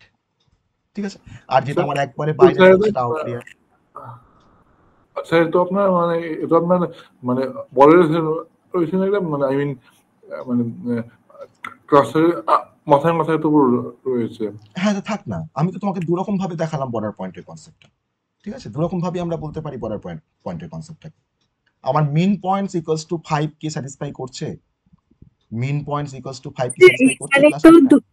স্যার এখানে তো দুটো পয়েন্ট রয়েছে, তো আমি হ্যাঁ, ওটাকে বলছি কেন আমি আরেকবার একটাকে বলবেন? দেখিয়েছি, আমার যদি এখানে 10টা থাকে আমি কি 10টাকে নিয়ে দেখাবো এটা বর্ডার পয়েন্ট? আচ্ছা আচ্ছা, ঠিক আমি আছে। দেখাচ্ছি এখানে এই পয়েন্টটা আমার বর্ডার পয়েন্ট, আমার তো এই পয়েন্টটা তো বর্ডার পয়েন্ট হতে পারে, এই পয়েন্টটা তো বর্ডার পয়েন্ট। আর যেগুলো আমার ক্লাস্টারের বাইরে রয়েছে, দেখো এই পয়েন্টটা যেমন, এই একটা সিঙ্গেল পয়েন্ট, এ না আছে বর্ডার পয়েন্টের মধ্যে, না আছে কোর পয়েন্টের মধ্যে বিলং করে, তাহলে এটাকে আমি বলছি আউটলিয়ার, বা এটাকে আমি বলছি নয়েজ পয়েন্ট। এটা হচ্ছে আমার নয়েজ পয়েন্ট। ঠিক আছে, তো এই কনসেপ্টটা আমরা কাকে কোর বলছি, কাকে বর্ডার বলছি, মানে অ্যাকচুয়ালি কিন্তু আমরা নয়েজ পয়েন্ট থেকে কিন্তু আমরা চুজ করি কোনো বর্ডার পয়েন্টকে। তো সেটাকে কিভাবে চুজ করি সেটা কিন্তু আমি এক্সাম্পলে আরো ক্লারিফাই করবো, আরো ক্লিয়ার করবো যে কাকে কোনটা বর্ডার কোনটা কোর। ওকে, এখন ইপসাইলন আর মিন পয়েন্টস যে স্যাটিসফাই করছে তার মধ্যে যে পয়েন্ট আছে তাকে বলবো কোর পয়েন্ট, আর তার বাইরে যে পয়েন্ট থাকবে তাকে বলবো বর্ডার পয়েন্ট। এখন এটাকে জাস্ট মনে রাখো, তাহলেই হবে। আর ডেনসিটি বেস ক্লাস্টারিং অ্যাকচুয়ালি কেমন দেখতে হয় না, আমার রিজিয়নের মধ্যে যত ডেন্স, রিজিয়নটা তোমার যত ডেন্স হবে, যত ঘন হবে, ঠিক আছে, সেখানে তোমার যে পয়েন্টগুলো থাকবে সেই পয়েন্টগুলোকে নিয়ে আমি একটা ক্লাস্টার ফরমেশন করবো। তাকে আমি বলছি ডেনসিটি বেসড ক্লাস্টারিং। ওকে, এটা আমার দেখো ক্লাস্টার 1, এটা হচ্ছে ক্লাস্টার 2, এটা হচ্ছে ক্লাস্টার 3। ওকে, আর আমি এখানে দেখো আরেকটা ক্লাস্টার এখানে ফরমেশন করা যায়, এটা হচ্ছে আমাদের আরেকটা ক্লাস্টার। তো আমি ক্লাস্টারগুলোকে আমি প্লটও করবো, আমি এক্সাম্পলের মধ্যে কিন্তু ক্লাস্টারগুলোকে আমি প্লট করে দেখাবো যে যত ডেন্সিটি, যত ডেন্স রিজিয়ন হবে তত কিন্তু ডেটা পয়েন্ট তত বেশি থাকবে। আর ডেন্সিটি বেস ক্লাস্টারিং কিন্তু আমাকে ডেন্স রিজিয়ন তৈরি করতে হবে, তার জন্য কিন্তু মিন পয়েন্টের রিকোয়ারমেন্টটাকে আমাকে বাড়াতে হবে। আমি একটা ক্লাস্টারের মধ্যে যদি তোমার 10টা পয়েন্ট রাখতে পারি তাহলে কিন্তু আমার সেই রিজিয়নটা কিন্তু আরো বেশি ডেন্স হবে। আর যদি আমি তোমার 3টে পয়েন্ট লেগে কোনো ক্লাস্টারের মধ্যে, তাহলে কিন্তু সেই রিজিয়নটা আমার কিন্তু ডেন্স হচ্ছে না। ওকে, তো তার জন্য কিন্তু এটাই কিন্তু অ্যাকচুয়ালি ডেন্সিটি বেস ক্লাস্টারিং এর মেইন কনসেপ্ট। এবার আমরা এক্সাম্পলে আসবো। তো সেখানে কোর পয়েন্ট, বর্ডার পয়েন্ট, আউটলিয়ার বা নয়েজ পয়েন্ট নিয়ে আমরা ডিসকাশন করব। আমি এখানে একটা এক্সাম্পল কনসিডার করি যার রেসপেক্টে আমরা প্রবলেমটাকে সলভ করব। ওকে, একটা এক্সাম্পল নিই, দেখো এই কনসেপ্টগুলো কিন্তু আমাদের কাজে লাগবে। এই কোর পয়েন্ট, এই বর্ডার পয়েন্ট, এই তোমার নয়েজ পয়েন্টের কনসেপ্টটা কিন্তু আমাদের এখানে কাজে লাগবে। এক্সাম্পলটা কিন্তু একটু বড়, অতএব এক্সাম্পলটা দেখে কিন্তু ঘাবড়ে গেলে হবে না। আমার এখানে কিছু ডেটা পয়েন্ট দেওয়া থাকবে, তোমাকে ডিবি স্ক্যান অ্যালগোরিদম দিয়ে প্রবলেম সলভ করতে গিয়ে তোমাকে একটু ডেটা পয়েন্ট তোমাকে দেওয়া থাকবে, ঠিক আছে। তো তোমাকে আমি ডেটা পয়েন্টগুলোকে এরকম ভাবেই লিখছি যাতে করে ডেটা পয়েন্টগুলোকে নিয়ে আমি পরে আবার একটা কাজেও লাগাতে পারবো। যাই হোক, তো P1 3,7, P2 4,6, P3 5,5, P4 6,4, P5 7,3। অনেক, আমি এখানে 12টা ডেটা পয়েন্ট নিয়ে কাজ করবো, তার জন্য এখানে এক্সাম্পলটা একটু বড় কিন্তু খুব সহজ, যদি বুঝতে পারো খুব সহজ।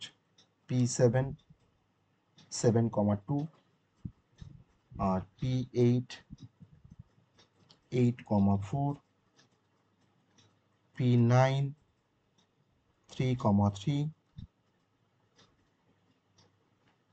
P10 2,6, আর P11 এখানে নিয়েছি আমি 3,5, আর P12 হচ্ছে 2,4। এটা হচ্ছে given data points.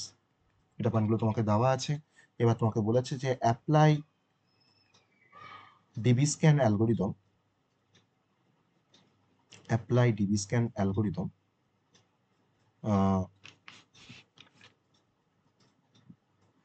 Two B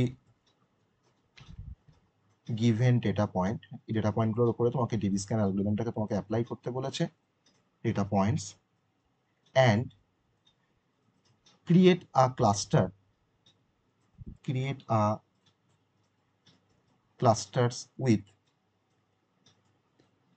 mean points equals to 4 and epsilon equals to 1.9। ওকে, এই হচ্ছে আমার প্রবলেমটা, এটাকে আমরা সলভ করব। তাহলে আমার দরকার 3টে জিনিস, ডেটা পয়েন্ট দরকার বা ডেটা সেট দরকার, আমার দরকার মিন পয়েন্টসের ভ্যালু কত, আর আমার দরকার ইপসাইলনের ভ্যালু কত, ঠিক আছে। তাহলে এখন প্রথম যে কাজটা আমাদেরকে করতে হবে যে আমরা এখানে আবার সেই ডিস্টেন্স বের করব, কারণ ডিস্টেন্স না বের করলে তো আমি বুঝতে পারবো না কে কার কাছে আছে, কে কার থেকে দূরে আছে। তো আমরা কিন্তু এখানেও সেই ব্যবহার করব আমরা অক্লিডিয়ান ডিস্টেন্সের কনসেপ্ট। আমরা সবাই অক্লিডিয়ান ডিস্টেন্সের কনসেপ্ট আমরা সবাই জানি বা ফর্মুলা সবাই আমরা জানি। তো এখানে অক্লিডিয়ান ডিস্টেন্স মেথড দিয়ে আমরা কিন্তু ডিস্টেন্স ক্যালকুলেট করব। তো অক্লিডিয়ান ডিস্টেন্সের ফর্মুলাটা কি বলে ফেলো দেখি, root of x2 x1 minus x1 তার whole square x2 minus x1 তার whole square plus plus y2 minus y1 তার হোল স্কয়ার। ওকে, তা এবার আমাকে এই অক্লিডিয়ান ডিস্টেন্সটা আমরা মানে বের করব প্রত্যেকটা পয়েন্ট থেকে, প্রত্যেকটা পয়েন্টের রেসপেক্টে। মানে আমি P1 থেকে আমি সবার ডিস্টেন্স বের করব, ঠিক আছে। আমি P2 থেকে তোমার সবার ডিস্টেন্স বের করব, P3 থেকে তোমার সবার ডিস্টেন্স বের করব, মানে বাকি পয়েন্টগুলো। ওকে, তো তার জন্য আমি এখানে একটা ট্যাবুলার স্ট্রাকচার তৈরি করছি, একটা টেবিলের মতো করে করছি, যেখানে আমি একটা টেবিলের মধ্যে আমার সমস্ত ডেটা পয়েন্টগুলো থাকবে। তাদের রেসপেক্টে আমরা ডিস্টেন্সগুলোকে ক্যালকুলেট করব। ঠিক আছে? স্যার বলছি যে আপনার P12 স্যার কত স্যার? P12টা দিয়েছি 2,4 2,4 P12টা দিয়েছি 2,4। আমি আচ্ছা P11টা কি লেখা আছে স্যার?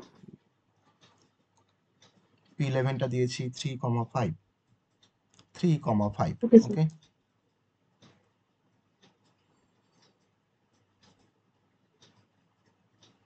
ঠিক আছে। স্পেসটা আমার খুবই ছোট হয়ে গেল, যাই হোক ছোট হলেও কিছু করার নেই। আমি এখানে 12টা আমাকে ডেটা পয়েন্ট আমাকে ধরাতে হবে, হ্যাঁ, সেটা আমার টার্গেট।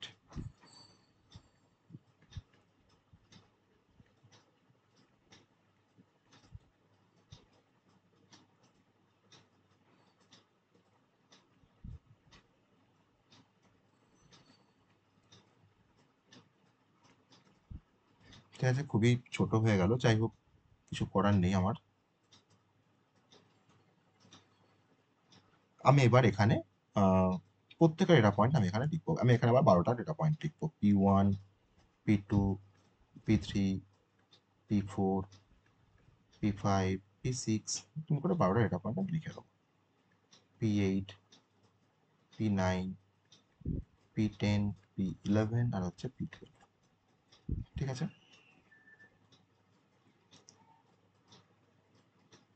তার মানে বুঝতে পারছো কার থেকে কার ডিস্টেন্সটা বের করবো আমরা? একটা পয়েন্ট থেকে সবার ডিস্টেন্স বের করবো বাকি পয়েন্টগুলোর, হ্যাঁ, এভাবে কিন্তু ডিস্টেন্সগুলো আমাকে বের করতে হবে। এবার এখানে একটা মানে লোয়ার ট্রায়াঙ্গুলার ম্যাট্রিক্স ফর্মেশন হবে। ঠিক আছে, আমার কিন্তু সবার সঙ্গে সবার ডিস্টেন্স বের করা দরকার পড়বে না। দেখো, একটা লোয়ার ট্রায়াঙ্গুলার ম্যাট্রিক্স এখানে ফর্মেশন হবে। ঠিক আছে, দেখো সেটা আমি দেখো P1 টু P1, P7 এর ডিস্টেন্স আর P7, P1 এর ডিস্টেন্স তোমার তো একই, আমি তো দুবার লিখবো না, তাই না? তার জন্য আমার লোয়ার ট্রায়াঙ্গুলার ম্যাট্রিক্সটা আমার ফর্মেশন হবে। আমি যদি একবার P2, P4 এর ডিস্টেন্স বের করে ফেলি, নিশ্চয়ই আমি আর P4, P2 ডিস্টেন্স বের করবো না, একই জিনিস আসবে, একই ভ্যালু আসবে। তো সেটা আমাকে বারবার আমি তো লিখবো না, একই ভ্যালুগুলোকে লিখবো কি? তো তার জন্য আমরা একটা লোয়ার ট্রায়াঙ্গুলার ম্যাট্রিক্স আমাদের এখানে ফর্মেশন হবে। ওকে, আমি এটাকে একটু সেপারেট করে দিই, না হলে রোটাকেও সেপারেট করে দিই। ঠিক আছে, রোটাকেও আমরা একটু সেপারেট করে দিই। রোটাকে সেপারেট করাটাই হচ্ছে চাপের, কারণ আমার এখানে স্পেসটা খুবই কম।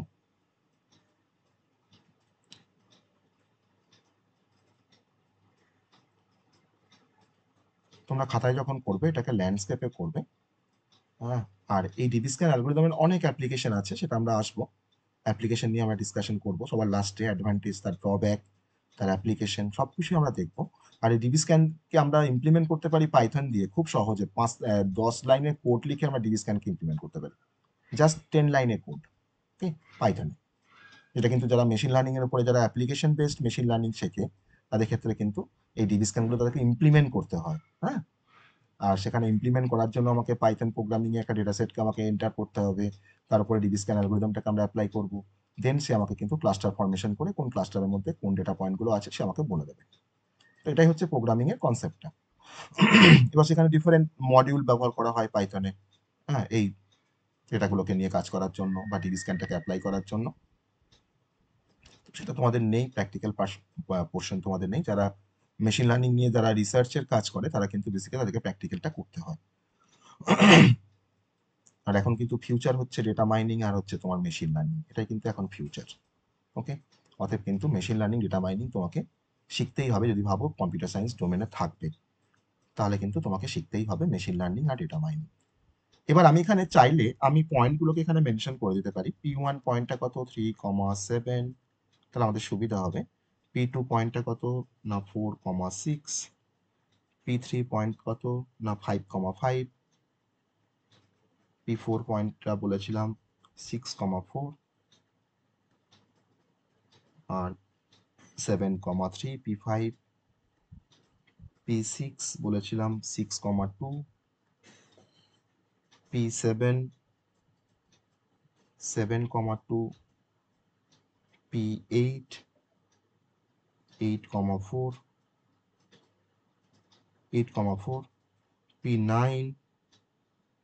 3,3, P10 হচ্ছে 2,6, 2,6, P11 3,5 আর P12টা হচ্ছে 2,4,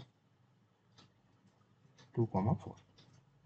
ঠিক আছে, এই হচ্ছে আমাকে এবার ডিস্টেন্সটা বের করতে হবে। আমাকে তাহলে বলে ফেলো এই P1 থেকে P1 এর ডিস্টেন্স কত হবে বলো?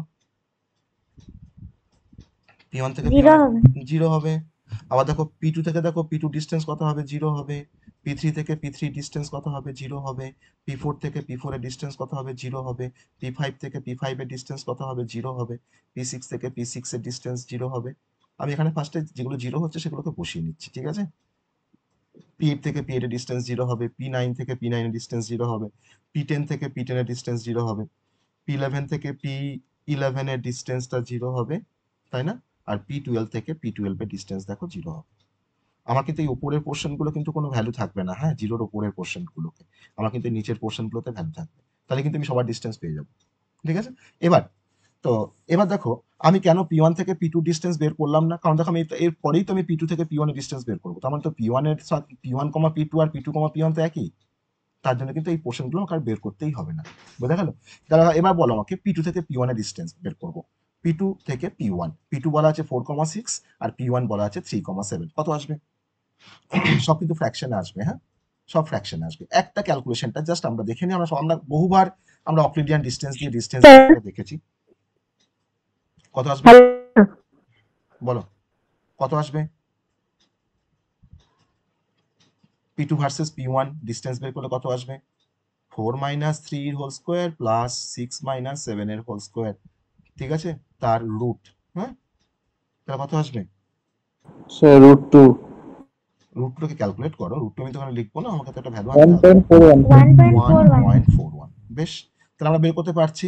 আমি কিন্তু আবার ডিস্টেন্সগুলোকে আমি এবার বসিয়ে দেবো, হ্যাঁ, কিছুই নেই, এই ডিস্টেন্সগুলো বের করার কোনো ফ্যাক্টরই না। আমি আবার ডিস্টেন্সগুলোকে এখানে বসিয়ে দেবো। 1.41 আমি কালাম ওয়াইজ বসাচ্ছি, হ্যাঁ, তোমরা জাস্ট ভেরিফাই করতে পারো। 2,83 এটা আসবে, এটা আসবে 4,24, তোমরা ভেরিফাই করে দেখতে পারো আরবিটারি। 5,66, ওকে, তারপরে আসবে 5,83, এই ডিস্টেন্সটা আসবে 6,40, কারণ এটার উপরে কিন্তু অনেক আমার কাজকর্ম আছে। বলো বলো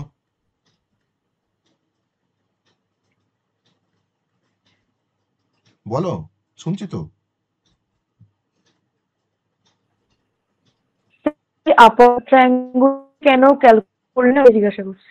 দেখো তুমি বুঝতে পারবে। আমি P2 থেকে P1 এর ডিস্টেন্স এখানে বের করেছি, তাহলে আমাকে কি P1 থেকে P2 ডিস্টেন্স আর বের করতে হবে? এই তো সেম ভ্যালুই তো আসবে, এই 1.41 তো আসবে এখানে, আসবে না?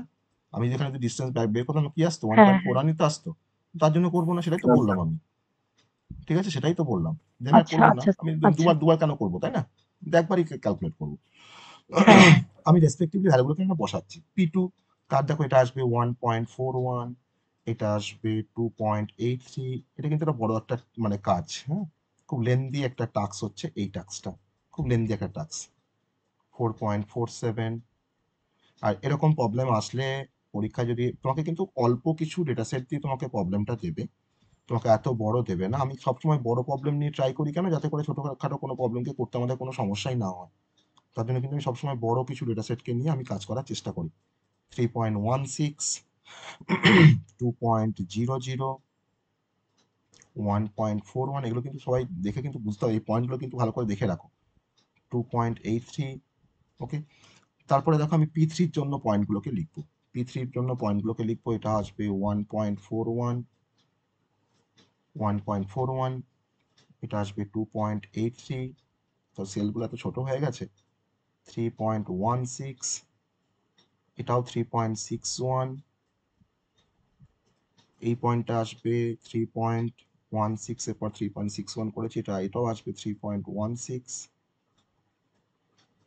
2.83, এই পয়েন্টটা আসবে 3.16, এই পয়েন্টটা আসবে 2.00, আর এটা আসবে 3.16। আমরা P4 এর জন্য পয়েন্টগুলোকে বসিয়ে, তোমরা কিন্তু আরবিটারি এটা করে চেক করতে পারো, চেক করে দেখতে পারো আমি ঠিক করছি কিনা। যে কোনো পয়েন্টের মধ্যে এটা আরবিটারি চেক করতে পারো। 2.00, 2.24, এই কোনো একটা যদি ভুল হয়ে যায় তাহলে কিন্তু পুরো প্রবলেমটাই কিন্তু ভুল হয়ে যাবে। ঠিক আছে, কোনো একটা ডিস্টেন্স যদি তুমি বের করতে ভুল করে ফেলো তাহলে কিন্তু পুরো প্রবলেমটাই কিন্তু ভুল হয়ে যাবে। 3.16, 4.47, 3.16, লাস্টেরটা হচ্ছে 4.00। স্যার এর প্রত্যেকটা একটা ডিসটেন্স গুলো আমাকে স্টেপ বাই স্টেপ বের করতে হবে, তারপরে তো আমাকে তুমি এখানে বসাতে হবে। রাফে করে তুমি এখানে বসাবে, তুমি রাফে করে এখানে বসাবে, হ্যাঁ হ্যাঁ দেখাতে হবে না। ওরা মানে এক্সামিনার কিন্তু তোমার ডিসটেন্স গুলোকে আর দেখবে না, বুঝতে পেরেছো? তোমাকে রাফে করে বসাতে হবে। হ্যাঁ ওটাই বলছি। ঠিক তোমাকে আছে। রাফে করে বসাতে হবে। P4টা আমরা করলাম, তাই তো? P4টা আমরা করলাম। বেশ, P5 হচ্ছে 1.41, 1.00, 1.41, 4.00, 5.83, 4.47, আর লাস্টেরটা হচ্ছে আমাকে 5.10। P6 1.00, 2.83। এখানে প্রতিটা ক্যালকুলেশন কি রাফে করে দেখাতে হবে? আমি যদি ক্যালকুলেটরে একবারে করে দিই তাতে তো প্রবলেম হবে না? তাই তো বললাম যে তুমি রাফে করে নিয়ে তুমি এখানে দেখাবে, তুমি এখানে ভ্যালুটা বসাবে। ঠিক আছে, তুমি রাফে করে নিয়ে ভ্যালুটা, তোমাকে ওটা দেখাতে হবে না কিভাবে করছো, তুমি রাফে করে নিয়ে তুমি এখানে ভ্যালুটাকে বসাবে, বা ক্যালকুলেটর করে তুমি এখানে বসাবে। তোমার যদি রাফ করতে হয় করবে, নাহলে যদি ক্যালকুলেটর যদি ডিরেক্ট করে ফেলতে পারতে তাই করবে। ঠিক আছে, 2.24, 4.12, এটা করতে অনেকটা সময় লেগে যাচ্ছে। 6.40,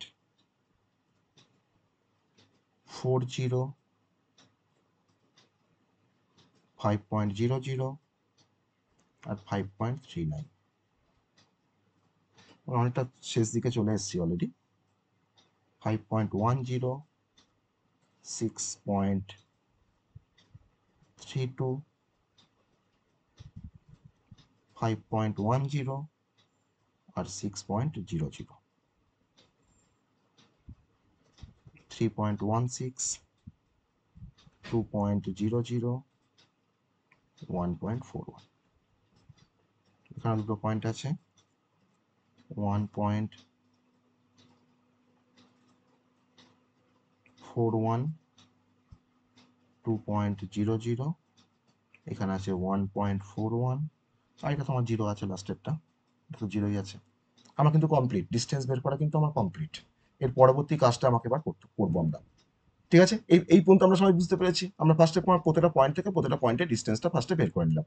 ঠিক আছে, এবার আমাকে যেটা বের করতে হবে সেটা হচ্ছে যে finding the nearest data point. আমাকে এখন নিয়ারেস্ট ডেটা পয়েন্টগুলোকে আমাকে ফাইন্ড করতে হবে। তো নিয়ারেস্ট ডেটা পয়েন্টগুলোকে কি করে ফাইন্ড করবো আমরা? এবার দেখো, এবার কিন্তু আসল কাজটা শুরু হবে। এবার থেকে কিন্তু অ্যালগরিদমটা এবার শুরু হচ্ছে। ওকে, আমরা এখন যেটা করব সেটা হচ্ছে ফাইন্ডিং দ্য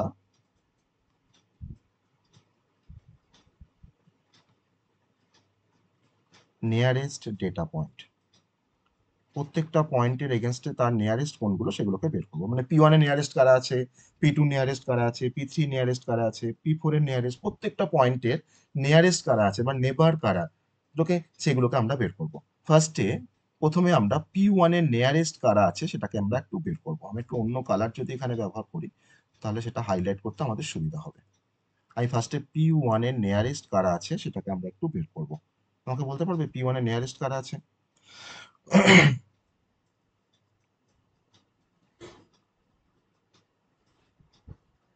মানে P1 পয়েন্ট থেকে বাকি কোন পয়েন্টের ডিস্টেন্স কম? P2 আর P10। ও বলেছে P2 আর P10। P1 থেকে বাকি কোন পয়েন্টের ডিস্টেন্সটা সব থেকে কম? ও বলেছে P2, কেন এখানে 1.41। আমি কিন্তু এই কালামটা দেখছি, হ্যাঁ P1 এর কিন্তু কালামটা আমরা দেখছি, ভালো করে দেখো, ভালো করে বোঝো। আমরা কিন্তু P1 এ কিন্তু এই কালামটা দেখছি, দেখো 1.41, আর দেখো এখানে দেখো আমার 1.41 আছে, তাহলে একটা তোমার মিনিমাম পয়েন্ট। ওকে, তো আমি এখানে কোন ক্রাইটেরিয়াটাকে আমি এখানে মিট আপ করার চেষ্টা করছি? দেখো আমাকে এখানে বলে দেওয়া আছে যে ইপসাইলন ইকুয়ালস টু 1.9। তাহলে এই 1.9 বা তার থেকে কম যে পয়েন্টগুলো বা ডিস্টেন্স যে পয়েন্টের কম, আমরা সেই পয়েন্টগুলোকে কিন্তু কনসিডার করব। ইপসাইলন ইকুয়ালস টু 1.9 বলে দেওয়া আছে। তার জন্য কিন্তু 1.9 থেকে দেখো তোমার কম দেখো 1.41, আর দেখো এখানে 1.41। আর কি কোনো কম আছে ভ্যালু 1.91 এর থেকে, 9 এর থেকে আর কি কোনো পয়েন্ট কম আছে? না স্যার। কোনো পয়েন্ট না কিন্তু স্যার। কম নেই। তাহলে আমি P1টা একবার P1 এর কালামটা দেখবো, যার আমি নিয়ারেস্ট ডেটা পয়েন্ট বের করতে চাইছি তার সেই কালামটা দেখবো, আর P1 এর রোটা দেখবো। দেখো P1 এর রো দেখো আমি কিছুই পাচ্ছি না। P1 তো সে নিজেই তো তার কাছের পয়েন্ট, তাকে তার লেখার দরকার নেই। তাহলে আমরা এখানে কি পাচ্ছি P2 আর হচ্ছে P10। তাহলে এখানে P2 আর P10 কে আমি এখানে লিখতে পারি। এটা কেন লিখলাম, কি মানে কি জন্য লিখলাম নিশ্চয়ই সবাই বুঝতে পেরেছো যে P2 আর P10 কেন P1 এর নিয়ারেস্ট ডেটা পয়েন্ট। এইভাবে আমরা প্রত্যেকটা পয়েন্টের নিয়ারেস্ট গুলোকে বের করে নেব।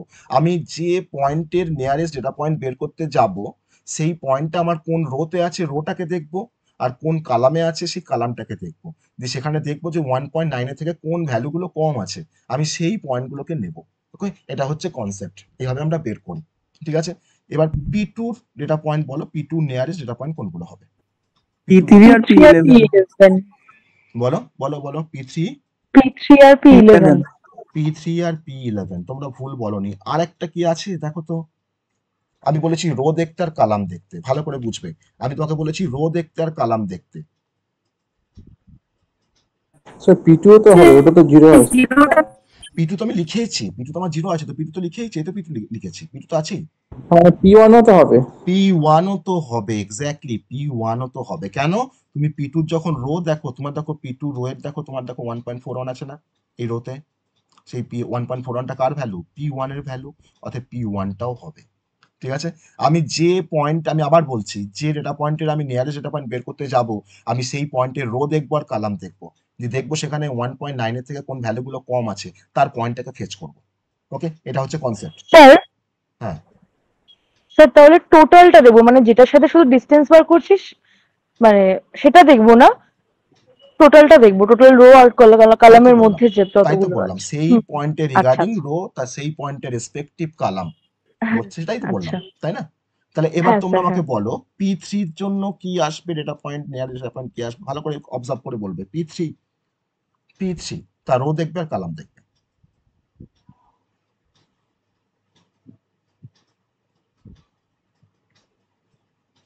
স্যার P1, P2, P10 আর P11। না,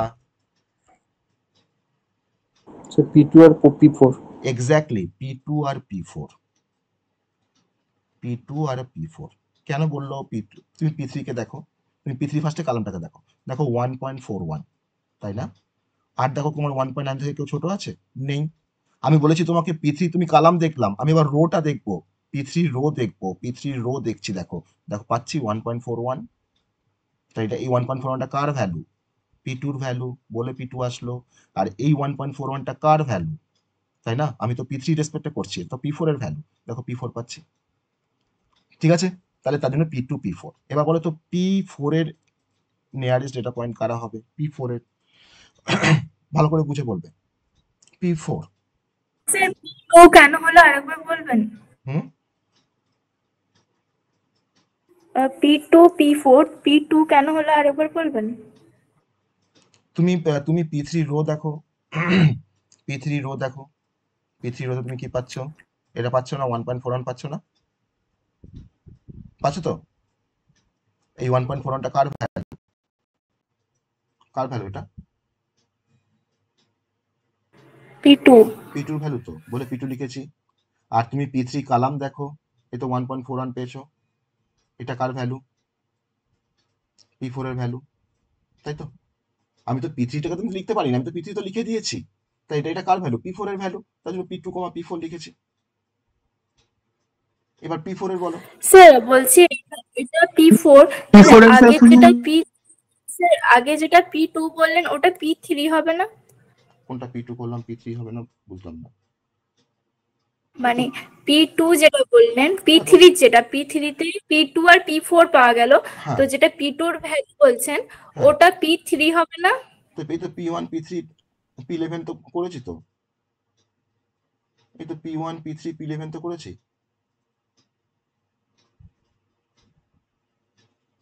স্যার আমি P3টা বলছি। P3 তে তোমাকে তো বললাম P2 আর P4 পাচ্ছি P3 থেকে। P3 থেকে তো তোমার P2 আর P4 পাচ্ছি। তুমি তুমি তুমি মানে বুঝতে চাইছো না, না মানে বুঝছো না কোনটা? স্যার আমি একটু গুলিয়ে যাচ্ছে। তুমি তুমি আমি আমার কথাটাকে তুমি শুনছো না। আমি P4টা একটু বের করে তোমাকে দেখাই, দেখো তো। P4 এর নিয়ারেস্ট ডেটা পয়েন্ট গুলো বের করবো। তুমি P4 এর P5 হবে শুধু। তুমি P4 এর তুমি কালামটাকে দেখো। হ্যাঁ শুধু P5। P4 এর তুমি কালামটাকে দেখো। P4 এর কালামে কোনটা 1.9 থেকে কম আছে? এটা, ইয়েস অর নো? এটা কার ভ্যালু? এটা কার ভ্যালু? 1.41টা কার ভ্যালু বলো? P5। P5, তাহলে P5 লিখলাম। ঠিক আছে, আর কি কোনো আছে এই কালামে 1.9 এর থেকে কম ভ্যালু কিছু আছে? না, নেই স্যার, নেই। আমি তো কালাম দেখা আমার হয়ে গেল। আমি কিন্তু বলেছিলাম স্যার যে P4 এর কালাম দেখলে হবে না, তোমাকে রোটাও দেখতে হবে। এবার P4 এর রোটা দেখছি, দেখো এটা P4 এর রো তো, তাহলে এই P4 এর রোতে 1.9 থেকে ভ্যালু কম আছে কোনটা? এটা আছে না? এটা কার ভ্যালু? এটা কার ভ্যালু? কার ভ্যালু এটা? সে P3। তাহলে P5, P3। এবার বুঝতে পেরেছো সবাই? আমি তো প্রত্যেকবার বলছি, একবার রো দেখবে, একবার কালাম দেখবে, দিয়ে দেখবে 1.9 এর থেকে ভ্যালুটা কম আছে কার, তার রেসপেক্টিভ পয়েন্টটাকে বসাবে। এই তো কনসেপ্ট। আমরা কালাম দেখছি, হয়তো রোটাকে দেখছি না, বা রোটাকে দেখছি, হয়তো কালামটাকে দেখছি না, কিন্তু আমাকে রো কালাম দুটোই দেখতে হবে।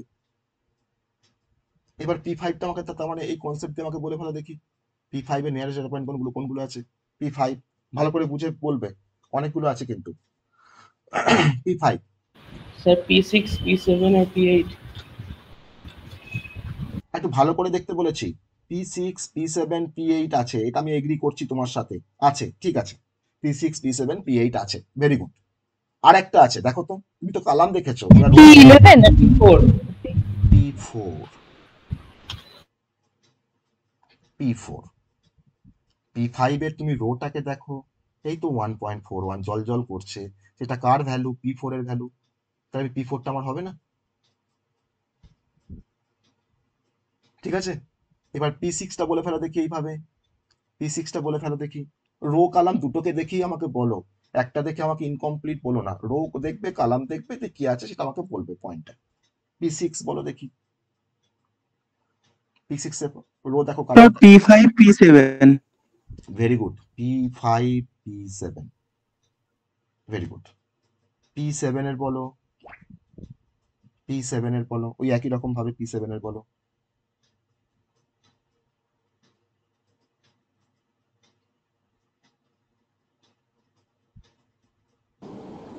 Sir P5, P6। P5, P6, very good. P5, P6, ঠিক আছে। P8 এর বলো।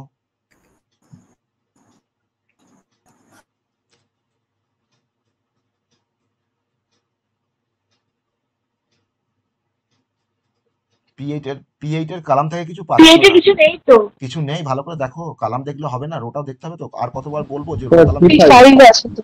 P5 P5 আছে তো। তাহলে P5 আছে, তাহলে এটা কেন আর কিছু নেই কেন বলছো তাহলে? P5 তো আছে, হ্যাঁ। তাহলে হ্যাঁটা আগে একটু ভালো করে দেখে তারপর বলো। P9 বলো তো, P9 এর কি হবে?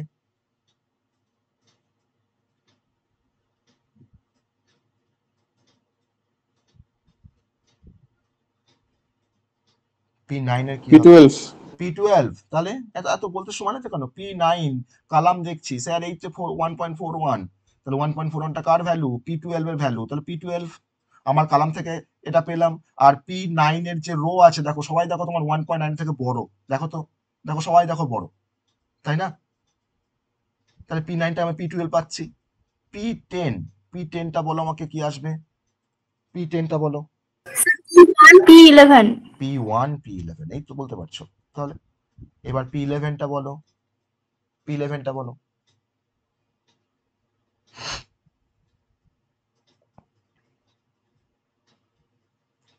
P10, P12। ভালো করে, আরেকটু ভালো করে, P10 আর P2। আরেকটু ভালো করে।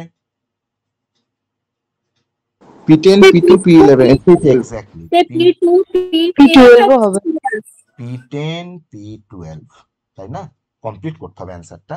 P2 P10 P12। দেখো তো এবার তোমার ভেরিফাই করে নাও রো আর কলাম দেখে, দেখো এই তিনটেই আসছে, তাই না? এটা মোটেই কঠিন নয়, আমরা কঠিনভাবে ভাবছি, তাই না? এটা মোটেই কিন্তু কঠিন নয়, খুব সহজ এটা। P12, আমি তোমাকে রো আর কলামের কনসেপ্টটা কিন্তু বলে দিয়েছি, P12 এ বলে ফেলো। কলাম থেকে স্যার কিছুই আসছে না, তাহলে রো দেখবো। দেখো রো দেখো কোনগুলো 9 আর P11 স্যার।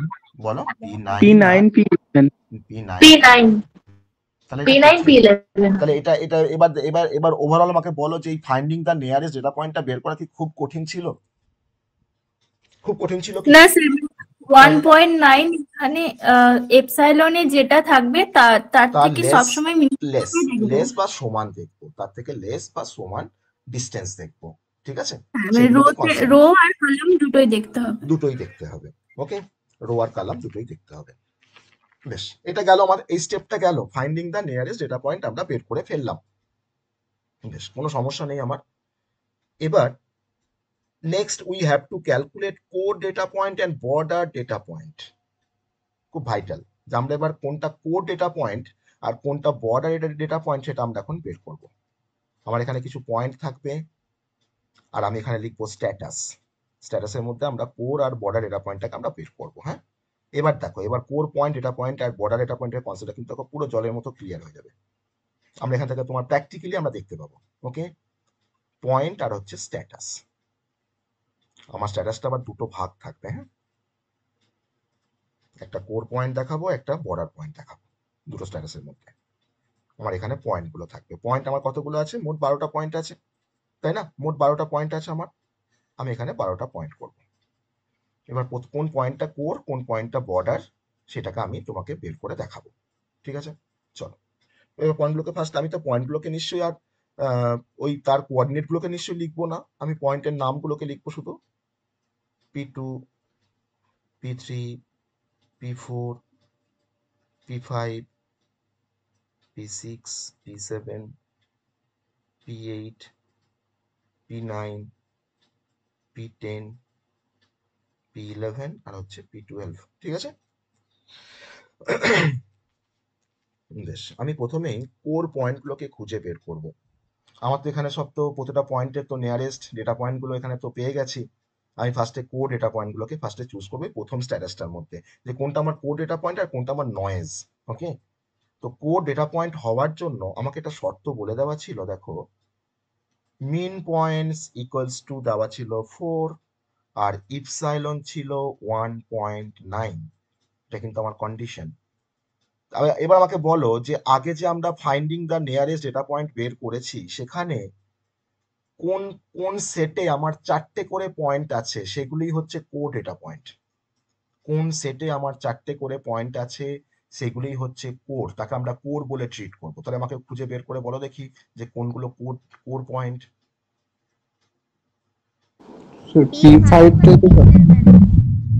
P5টা কোর তোমার চোখে ধরা পড়েছে, আর কিছু ধরা পড়ছে না? Sir P11 P11, very good. আর কোনো কোর পয়েন্ট ধরা পড়ছে না?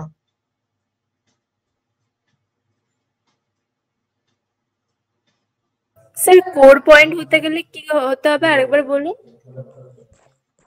কার মধ্যে 4টে করে পয়েন্ট আছে? P point is equal to 4, তো 4 পয়েন্ট থাকতে হবে। 4টে পয়েন্ট থাকতে হবে। কোন সেটে আমার 4টে করে পয়েন্ট আছে?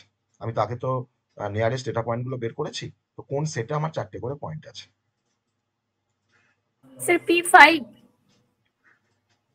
P5টা বলেছে, P5টা আমরা এগ্রি করেছি, P5টা অবশ্যই কোর পয়েন্ট। আর কি আছে?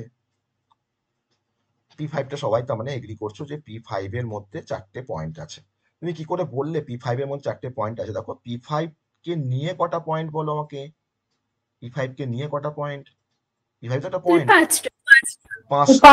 আমাকে মিনিমাম কটা থাকতে হবে? 4টে। তো তার জন্য তোমরা বলেছো P5। তো দেখো তো আর কোনটার মধ্যে 4টে পয়েন্ট আছে? P বলো, P2 আর P11। তাহলে আমার এই তিনটেই কোর পয়েন্ট আছে, P2 আর P11। এই তো হয়ে গেল কোর পয়েন্ট বের করা। ওকে, তাহলে P2টা হচ্ছে P5টা হবে এখানে কি? তাও লিখেছি পি তো বাই P5 ফাইভে তো 5টা আছে, তাহলে ওটা কেন মানে 4 পয়েন্ট হচ্ছে? মিনিমাম কি বলেছি, এটা মানে মিনিমাম 4 বেশি কথাটা থাকলে মানেটা হবে। বুঝতে পারছি না। মিনিমাম মানে কি, ও হ্যাঁ, মিনিমাম 4টে আজ 4। থাকবে, তার বেশিও থাকতে পারে, কম থাকতে পারে না, ঠিক আছে, তার কম থাকতে পারে না। Okay sir. মিনিমাম পয়েন্ট হচ্ছে 4, আর P11টাও হচ্ছে আমার কোর পয়েন্ট, তাই না? তো আমার মোট 3টে কোর পয়েন্ট আছে, ঠিক আছে, 3টে কোর পয়েন্ট পেয়ে গেছে আমরা, P2, P5 আর হচ্ছে P11। কেন কোর পয়েন্ট বললাম নিশ্চয়ই বুঝতে পেরেছো, কেন কোর পয়েন্ট বলেছি? হ্যাঁ স্যার। হ্যাঁ, বেশ। এবার হ্যাঁ স্যার। তাহলে বাকি যেগুলো আছে সেগুলো তোমার সবই হচ্ছে নয়েজ পয়েন্ট হিসেবে এখন ট্রিট করছি, সেগুলো সবই হচ্ছে নয়েজ পয়েন্ট। আমি এখন ট্রিট করছি, বাকিগুলো সবই হচ্ছে নয়েজ পয়েন্ট, এখন ট্রিট করছি ইনিশিয়াল, বাকি সবগুলো হচ্ছে আমার নয়েজ পয়েন্ট। এবার এই নয়েজ পয়েন্ট থেকে আমাকে বলতে পারবে কোন পয়েন্টটা আমার এখন বর্ডার পয়েন্ট হবে। আমি কিন্তু এখানে বের করব কোনটা বর্ডার পয়েন্ট, আমি বের করব। আমি বর্ডার পয়েন্ট হওয়ার জন্য একটা শর্ত বলেছিলাম, যদি কোনো পয়েন্ট সে নয়েজ পয়েন্ট, ঠিক আছে, কিন্তু সেই পয়েন্টটা আমার অন্য কোনো সেটে সে আছে, তখন তাকে আমি বলতে পারি বর্ডার পয়েন্ট। তাহলে এখানে কোন পয়েন্টগুলো বর্ডার পয়েন্ট?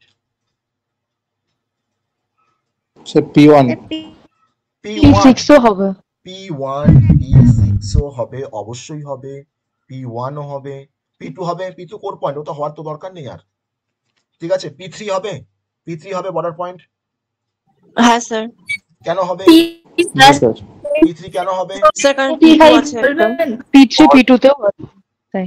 স্যার P1 কেন বর্ডার হলো একবার বলবেন? P1 কেন বর্ডার হলো, কারণ P1 যে পয়েন্টটা, সে তো নয়েজ পয়েন্টটাকে আমি ট্রিট করে দিয়েছিলাম, সে নয়েজ পয়েন্ট, কিন্তু দেখো P1, এই P1 পয়েন্টটা দেখো আমার এই 3টে সেটের মধ্যে দেখো বিলং করছে, দেখো তো একটু ভালো করে, যে 3টে আমার কোর পয়েন্ট আছে তারা কি কোর পয়েন্টের মধ্যে বিলং করছে P1? দেখো এই দেখো P1 আছে, দেখতে পাচ্ছ? হ্যাঁ স্যার। তার জন্য এই হচ্ছে বর্ডার পয়েন্ট, ঠিক আছে। P3 আমার এই 3টে সেটের মধ্যে আছে কোথাও? P3 আছে? হ্যাঁ না না, P3 আছে আমার 3টে সেটের মধ্যে? হ্যাঁ স্যার আছে। আছে, তাহলে P3টা হচ্ছে হ্যাঁ, বর্ডার স্যার। পয়েন্ট। বেশ, P4টা বলো দেখি, P4 আছে কোনো আমার 3টে সেটের মধ্যে? P4ও বর্ডার পয়েন্ট হবে। হ্যাঁ স্যার। P4 P5 আছে, এর মধ্যে আছে। তাহলে P5 এর মধ্যে আছে, তাহলে এটাও হচ্ছে বর্ডার পয়েন্ট। P5 তো কোর পয়েন্ট, এটা দরকার নেই। P6 বলো দেখি, P6 আমার বর্ডার পয়েন্ট হবে কিনা? হবে হ্যাঁ স্যার। P6 হবে। হবে, হ্যাঁ স্যার হবে। এই তো P5 এর হ্যাঁ মধ্যে স্যার হবে। P সেটের মধ্যে আছে, P5, P5 P6 border point. P7, P7 হ্যাঁ স্যার P8 হবে। দুটোই হবে। P7 ও হবে, P8, হ্যাঁ হবে। এই তো P8 আছে, আমি জাস্ট দেখবো আমার যেগুলো কোর পয়েন্টের মধ্যে আমার ওই পয়েন্ট গুলো আছে কিনা, বিলং করে কিনা, তাহলে তাকে বলবো বর্ডার পয়েন্ট। আমার P9 হবে, P9 না স্যার হবে না। P9 হবে হবে না। স্যার না হবে। স্যার। হবে না, P9 তো নেই তোমার, কিন্তু সেটার মধ্যে আছে P9, আছে P9 কিন্তু নেই, তাহলে P9 কিন্তু ট্রিট হয়ে গেল অ্যাজ আ নয়েজ পয়েন্ট, ঠিক আছে, সে কিন্তু ট্রিট হয়ে গেল as a noise point. P10, sir P9 তো P12 এর মধ্যে আছে, P12 এর মধ্যে স্যার P9 আছে। P10 হবে। আমি P12 এর মধ্যে P10 থাকলে হবে হবে না তো, স্যার। আমার P12 কি কোর পয়েন্ট? ও স্যার ভুলে গেছে স্যার, তাহলে ঠিক আছে আমাকে বুঝতে তো পেরেছি। কোর পয়েন্টের মধ্যে থাকতে হবে না, আমি তো সেটাই তো বলছি বারবার করে। বেশ, P10 হবে, P10 হবে, হ্যাঁ হবে। হ্যাঁ স্যার হবে। P10 10 হবে। 11 12 সবই। P11 তো দরকার নেই আমার, তো 11 হবে না, 11 কোর পয়েন্ট। Core point. আমার 12 P12 হবে। স্যার 11 তো P2 এ তো আছে। আরে বাবা, P11 তো হবে already sir, core P2 point. এ আছে তো। দেখবো কেন, ও তো কোর পয়েন্ট, আমি তো কোথাও দেখবোই না, চেকই করবো না। P11 তোমার কোর পয়েন্ট, হ্যাঁ স্যার ওটা কোর পয়েন্ট। আমি তো ও কোথাও হ্যাঁ। চেকই করবো না। আর P12টা হচ্ছে আমার বর্ডার পয়েন্ট, ঠিক আছে। স্যার তাহলে যেগুলো নয়েজ পয়েন্ট ছিল কিন্তু বর্ডার হয়ে গেল, তবে ওই পয়েন্টগুলোকে আর নয়েজ পয়েন্ট না, বলবো আর না। বলবো না, আমি তাকে প্রথমে আমি ট্রিট করেছিলাম নয়েজ, কিন্তু আমি তোমাকে এবার তার বর্ডার পয়েন্ট হওয়ার শর্তটাকে আমি ভেরিফাই করলাম সেকেন্ড টাইম, দিয়ে বললাম এটা নয়েজ পয়েন্ট, ঠিক আছে। তাহলে এখন এখানে একটাই মাত্র নয়েজ পয়েন্ট আছে, সেটা কোনটা? এখন P9 নয়েজ P9টা হচ্ছে এখন নয়েজ পয়েন্ট, ঠিক আছে। এটা আমরা সবাই বুঝতে পেরেছি, হ্যাঁ স্যার। হ্যাঁ আমার স্যার। আমার কিন্তু কাজ হয়ে গেছে, আমার কিন্তু ক্লাস্টার ফরমেশন হয়ে গেছে। তো আমার কতগুলো ক্লাস্টার আছে? মিন পয়েন্টস ইকুয়ালস টু 4, এই ক্রাইটেরিয়াটাকে মেনে আমার কতগুলো ক্লাস্টার আছে আমার এখন? কি স্যার 3টে ক্লাস রয়েছে। 3টে ক্লাস্টার আছে। এই তো একটা ক্লাস্টার যার মধ্যে তার 4টে পয়েন্ট আছে, এই একটা ক্লাস্টার যার মধ্যে 5টা পয়েন্ট আছে, এই একটা ক্লাস্টার যার মধ্যে তোমার 4টে পয়েন্ট আছে। আমার তো মিন পয়েন্টস ইকুয়ালস টু তো 4 বলে দেওয়া আছে। এবার এটাকে আমি প্লট করব, ওকে। আমি এবার এটাকে প্লট করে তোমাকে দেখাবো গ্রাফে। একটা 2D স্পেসে আমি এটাকে আবার প্লট করবো, প্রতিটা পয়েন্টকে আমি প্লট করবো। ওকে, আমার কাজ আমার আমার আমার কিন্তু কাজ হয়ে গেছে, ডিবি স্ক্যান দিয়ে কিন্তু আমার মানে ফিল্টারিং করা হয়ে গেছে। আমার কিন্তু তোমার এখানে যতগুলো ক্লাস্টার আমি কিন্তু বের করে নিয়েছি, তার এই মিন পয়েন্টস ইকুয়ালস টু 4 ক্রাইটেরিয়াটা মিট আপ হয়ে গেছে আমার। আমি এটাও ট্রিট করেছি কোনটা আমার কোর পয়েন্ট, কোনটা আমার নয়েজ, যতগুলো কোর পয়েন্ট থাকবে তার এগেন্স্ট তার যে সেটটা, সেই সেটটাই হবে কিন্তু অ্যাকচুয়ালি আমার ক্লাস্টার, ততগুলো ক্লাস্টার হবে। আর এখানে যে P2 কোলন দিয়ে লিখেছি P1 P3 P11, এই P2টা কিন্তু হবে আমার সেন্টার পয়েন্ট, এই ক্লাস্টারে কিন্তু P2টা হবে সেন্টার, দেখলেই বুঝতে পারবে। আমি এবার এটাকে প্লট করি, যতগুলো পয়েন্ট আছে আমি সবগুলোকে প্লট করবো 2D স্পেসে। ওকে, এটাই লাস্ট কনসেপ্ট, আমি 2D স্পেসে এটাকে এবার প্লট করছি। দেখো আমার maximum x value y value কত আছে দেখো তো পয়েন্টগুলোর মধ্যে, আমি তো অতগুলো তো ঘর করবো না, আমার maximum x value y value কতগুলো আছে দেখো তো, একটু আমাকে বলো তো কাউন্ট করে। দেখো তো, দেখলেই বুঝতে পারবে পয়েন্টগুলোকে, ডেটা পয়েন্টগুলোকে দেখলেই বুঝতে পারবে maximum x value y value কতটা আছে।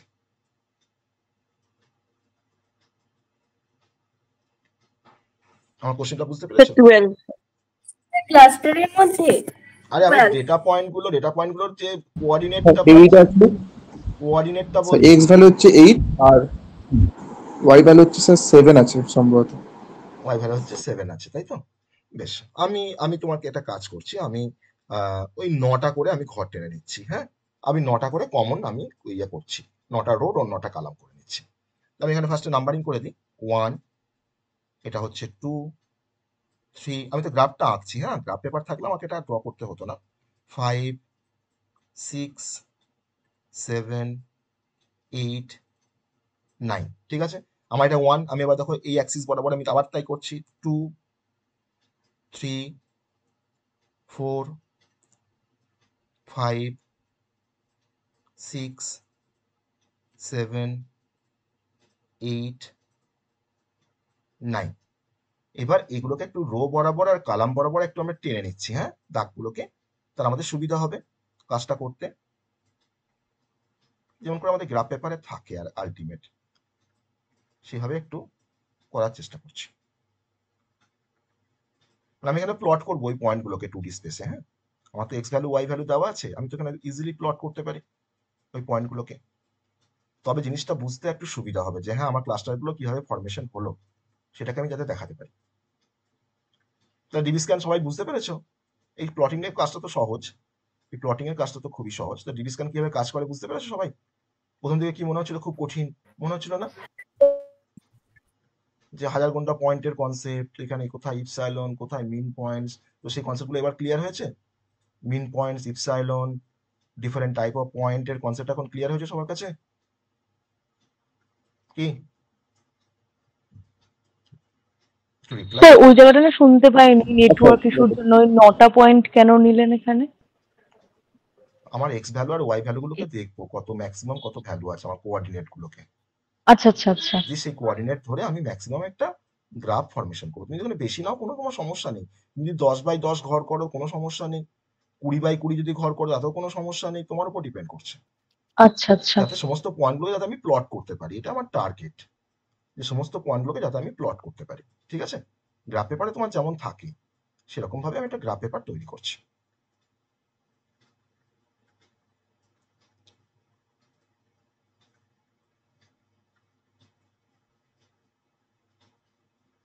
মেশিন লার্নিং এর ইন্টারভিউতে না, মেশিন লার্নিং এর যে সমস্ত কোম্পানি ধরো মেশিন লার্নিং এর উপর কাজ করে, তো সেখানে কিন্তু মানে ইন্টারভিউতে গেলে তোমার এই কোশ্চেনগুলো বেসিক্যালি করে যে how DB scan works, okay, what do mean by core point, what do mean by border point, হ্যাঁ, what do mean by noise point, হ্যাঁ, তো ডিবি স্ক্যানে তোমার ইপসাইলনের কি পারপাস, ডিবি স্ক্যানে মিন পয়েন্টস এর কি পারপাস, এগুলো কিন্তু অ্যাকচুয়ালি পরীক্ষার মানে কোশ্চেন এগুলো অ্যাকচুয়ালি। ওকে, তো এবার আমি দেখো এটাকে প্লট করছি, 2D স্পেসে প্লট করছি। প্রতিটা পয়েন্টকে আমি ফার্স্টে প্লট করি। আমাকে বলো তো P1 এর কোঅর্ডিনেট কত ছিল? P1 এর কোঅর্ডিনেট বলে ভালো। 3,7। তাহলে 3,7 আমার এই পয়েন্টটা হবে তো? Yes or no? P1 এই পয়েন্টটা হবে তো? পাশে এখানে P1 লিখতে পারি। এই পয়েন্ট দেখো 3,7, সবাই এগ্রি করছে তো? এই পয়েন্টটা আমার 3,7। P2, বেশ, P2 বলো। 4,6, তাহলে এটা আমার 4,6 হবে তো? এই পয়েন্টটা P2 বলতে পারি তো? এটাকে P2 বলতে পারি। হ্যাঁ, P3 বলো। 5,5, তাহলে আমার এই পয়েন্টটা হবে এই পয়েন্টটা হবে P3 5,5। বেশ, এবার P4 বলো। 6,4 6,4 এই পয়েন্টটাকে বলতে পারি P4। এই পয়েন্টটাকে বলতে পারি P4। দেখো 6 নিয়েছি, এটা 6, এটা হচ্ছে 4, তাই না? x6 আর y টা 4। ওকে, P4। P5 বলো। 7,3 7,3 এই পয়েন্টটাকে বলতে পারি P5। ওকে, P6 বলো। 8,2 P6 6,2 6,2, তাহলে 6,2, তাই এটাকে বলতে পারি P6, এটাকে বলতে পারি। বেশ, P7 বলো। 7,2 এটা দেখো 7,2, দেখো এটা 7,2, P7 বলছি এটাকে, এটা 7,2। বেশ, P8 বলো। 8,4, দেখো P8টা 8,4, তাই না? এটা আমার 8,4 বলতে পারি P8। হ্যাঁ P8 P9 বলো।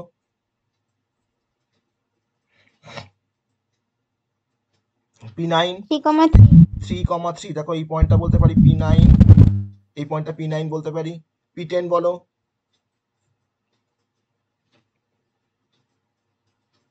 2,6 2,6, এই পয়েন্টটাকে 2,6 বলতে পারি P9, P10, সরি P9 তো হয়ে গেছে, P10। P11 বলো।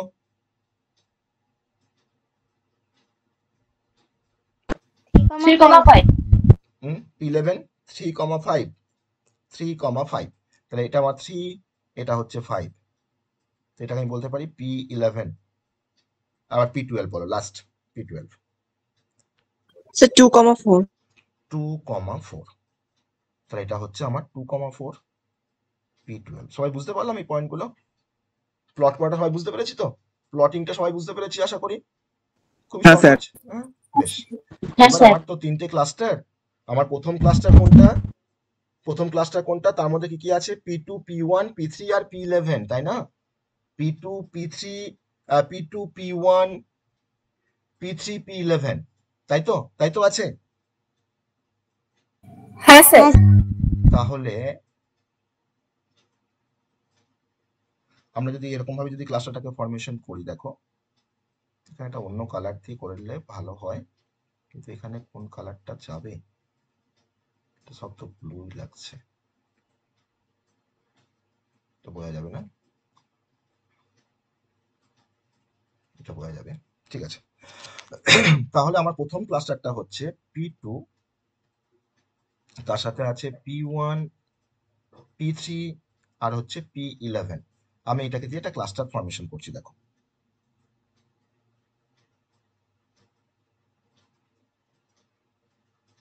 আমি যদি এরকম ভাবে যদি ক্লাস্টারটাকে ফরমেশন করি, করতে পারি, দেখো। তাহলে এখানে দেখো P2 কোলন দিয়ে P1 P3 P11 করেছিলাম, তো মনে হচ্ছে তো যে P2টা আমার সেন্টার, অনেকটা সেন্টারের মতো মনে হচ্ছে না P2টাকে? মনে হচ্ছে না এই ক্লাস্টারটা একটু সেন্টারের মতো মনে হচ্ছে না P2টাকে? হ্যাঁ স্যার। মনে হচ্ছে। হ্যাঁ স্যার। আবার দেখো পরবর্তী ক্লাস্টার কি আছে? P5, তার মধ্যে দেখো কি আছে? P4 P6 P7 আর হচ্ছে P8, তাই না? এটা তো আমাদের নেক্সট ক্লাস্টার। তাহলে এটা হচ্ছে P4 P6 P7 P8, P6 P5 P6 P7 P8, ওকে, P4। আমি যদি এরকম একটা ক্লাস্টার ফরমেশন করি, তাহলে এখানে P5টাকে আমাদের সেন্টার বলে মনে হচ্ছে না অনেকটা? হ্যাঁ স্যার। অনেকটা মনে হচ্ছে তো? দুটো ক্লাস্টার হলো। আরেকটা ক্লাস্টার ফরমেশন করব, আরেকটা ক্লাস্টার ফরমেশন করব। সেই ক্লাস্টারটা কি আছে তার মধ্যে? না P11 কোলন P2 P10 আর হচ্ছে P12। P2 P10 আর হচ্ছে P12 আর P11 তো আছেই। P11 P12 P2, P2 কেও নিতে হবে, P10 কেও নিতে হবে। P10 তোমার এখানে আছে, P2 P10 P11 P12। খুব ঝামেলার ব্যাপার। মনে হচ্ছে না P11টা অনেকটা সেন্টার? মনে হচ্ছে না? হ্যাঁ স্যার। মনে হচ্ছে তো? তাহলে এটা হচ্ছে আমার ক্লাস্টার 1, এটা হচ্ছে আমার ক্লাস্টার 2, আর এটা হচ্ছে আমার ক্লাস্টার 3। ওকে, আর এখানে দেখো P9 কি পয়েন্ট ছিল আমার একটু আগে, তাকে আমরা কি পয়েন্ট হিসেবে ট্রিট করেছিলাম P9টাকে? It's a noise. Noise point, তাই না? দেখো তো P1 P9 দেখো কোনো ক্লাস্টারের মধ্যে বিলং করছে না। দেখো P9 একে কেউ মানে নেয়নি, কারো ঘরে একে মানে কেউ মানে স্থান দেয়নি, বুঝতে পেরেছো? মানে একে কেউ খেলা নেয়নি। সে মানে যেমন বলতাম ছোটবেলায় না যে আমাকে সবাই খেলা নিচ্ছে না, হ্যাঁ, তো একে কিন্তু কেউ নেয়নি। তাহলে এই পয়েন্টটা এখন হয়ে গেল, P9টা এখন হয়ে গেল that is a noise point. এই নয়েজ পয়েন্টটা কি বলা হয়? আউটলিয়ার। এটা কিন্তু ওয়ান কাইন্ড অফ আউটলিয়ার, ঠিক আছে? এটা কিন্তু ওয়ান কাইন্ড অফ আউটলিয়ার বা নয়েজ পয়েন্ট। তাহলে আমরা এটাকে দেখে আমাদের এবার পুরো কনসেপ্টটা ক্লিয়ার হয়েছে। মানে not part of any cluster, যে পয়েন্টটা আমার not a part of any cluster, সেই পয়েন্টটা কি বলা হয়? Noise point. আমি নয়েজ পয়েন্টের ডেফিনেশনে কিন্তু তাই লিখেছিলাম যে আ point that is neither a core নর আ বর্ডার পয়েন্ট, তাকেই বলা হয় নয়েজ পয়েন্ট। ঠিক আছে, দেখো সবার কাছে ক্লিয়ার হয়েছে কনসেপ্টটা। এবার কিছু অ্যাডভান্টেজ বলবো, কিছু ডিসঅ্যাডভান্টেজ বলবো, তারপরে কিছু অ্যাপ্লিকেশন বলবো আমাদের এই ডিভি স্ক্যানের। এবার চলে আসি আমি advantage of DB scan. P2, P5, P11 আর P9 এগুলো বাদে যেগুলো রয়েছে এগুলো সব তো তাহলে বর্ডার পয়েন্ট। আমরা তো বর্ডার পয়েন্ট যখন শীট আমি এখানে তো ডিফাইন করে দিয়েছি কোনগুলো বর্ডার পয়েন্ট। আমি তো ওখানে টেবিলটার মধ্যে আমি তো ডিফাইন করে দিয়েছি কোনটা বর্ডার পয়েন্ট, সেগুলোই বর্ডার পয়েন্ট। ঠিক আছে, সেগুলোই বর্ডার পয়েন্ট। তাহলে আমরা ডিভি স্ক্যান অ্যালগোরিদম ব্যবহার করে আমরা যে ক্লাস্টারগুলোকে ফরমেশন করতে পারছি, সেই সমস্ত ক্লাস্টারগুলো সবই হচ্ছে আরবিটারি শেপের ফাইন ক্লাস্টার। এটা কিন্তু একটা অ্যাডভান্টেজ যে আমরা আরবিটারি শেপের আমরা কিন্তু ক্লাস্টার তৈরি করতে পারি, fine cluster of arbitrary shape. Okay, arbitrary shape আমার যে কোনো শেপের হতে পারে। সেকেন্ড অ্যাডভান্টেজ হচ্ছে যে আমার এই ডিভি স্ক্যান অ্যালগোরিদম সে কিন্তু নয়েজগুলোকে খুব ভালোভাবে হ্যান্ডেল করতে পারে, হ্যান্ডেল দ্য নয়েজ বা নয়েজ পয়েন্টগুলোকে কিন্তু খুব ভালোভাবে হ্যান্ডেল করতে পারে, হ্যান্ডেল দ্য নয়েজ। আর আমাকে এখানে আমরা কে মিনস ক্লাস্টারিং এ যেমন আমি নাম্বার অফ ক্লাস্টারটাকে আমি মেনশন করে দিতাম, এখানে কি আমি কোথাও নাম্বার অফ ক্লাস্টারটাকে মেনশন করে দিয়েছি কোথাও? Yes or no?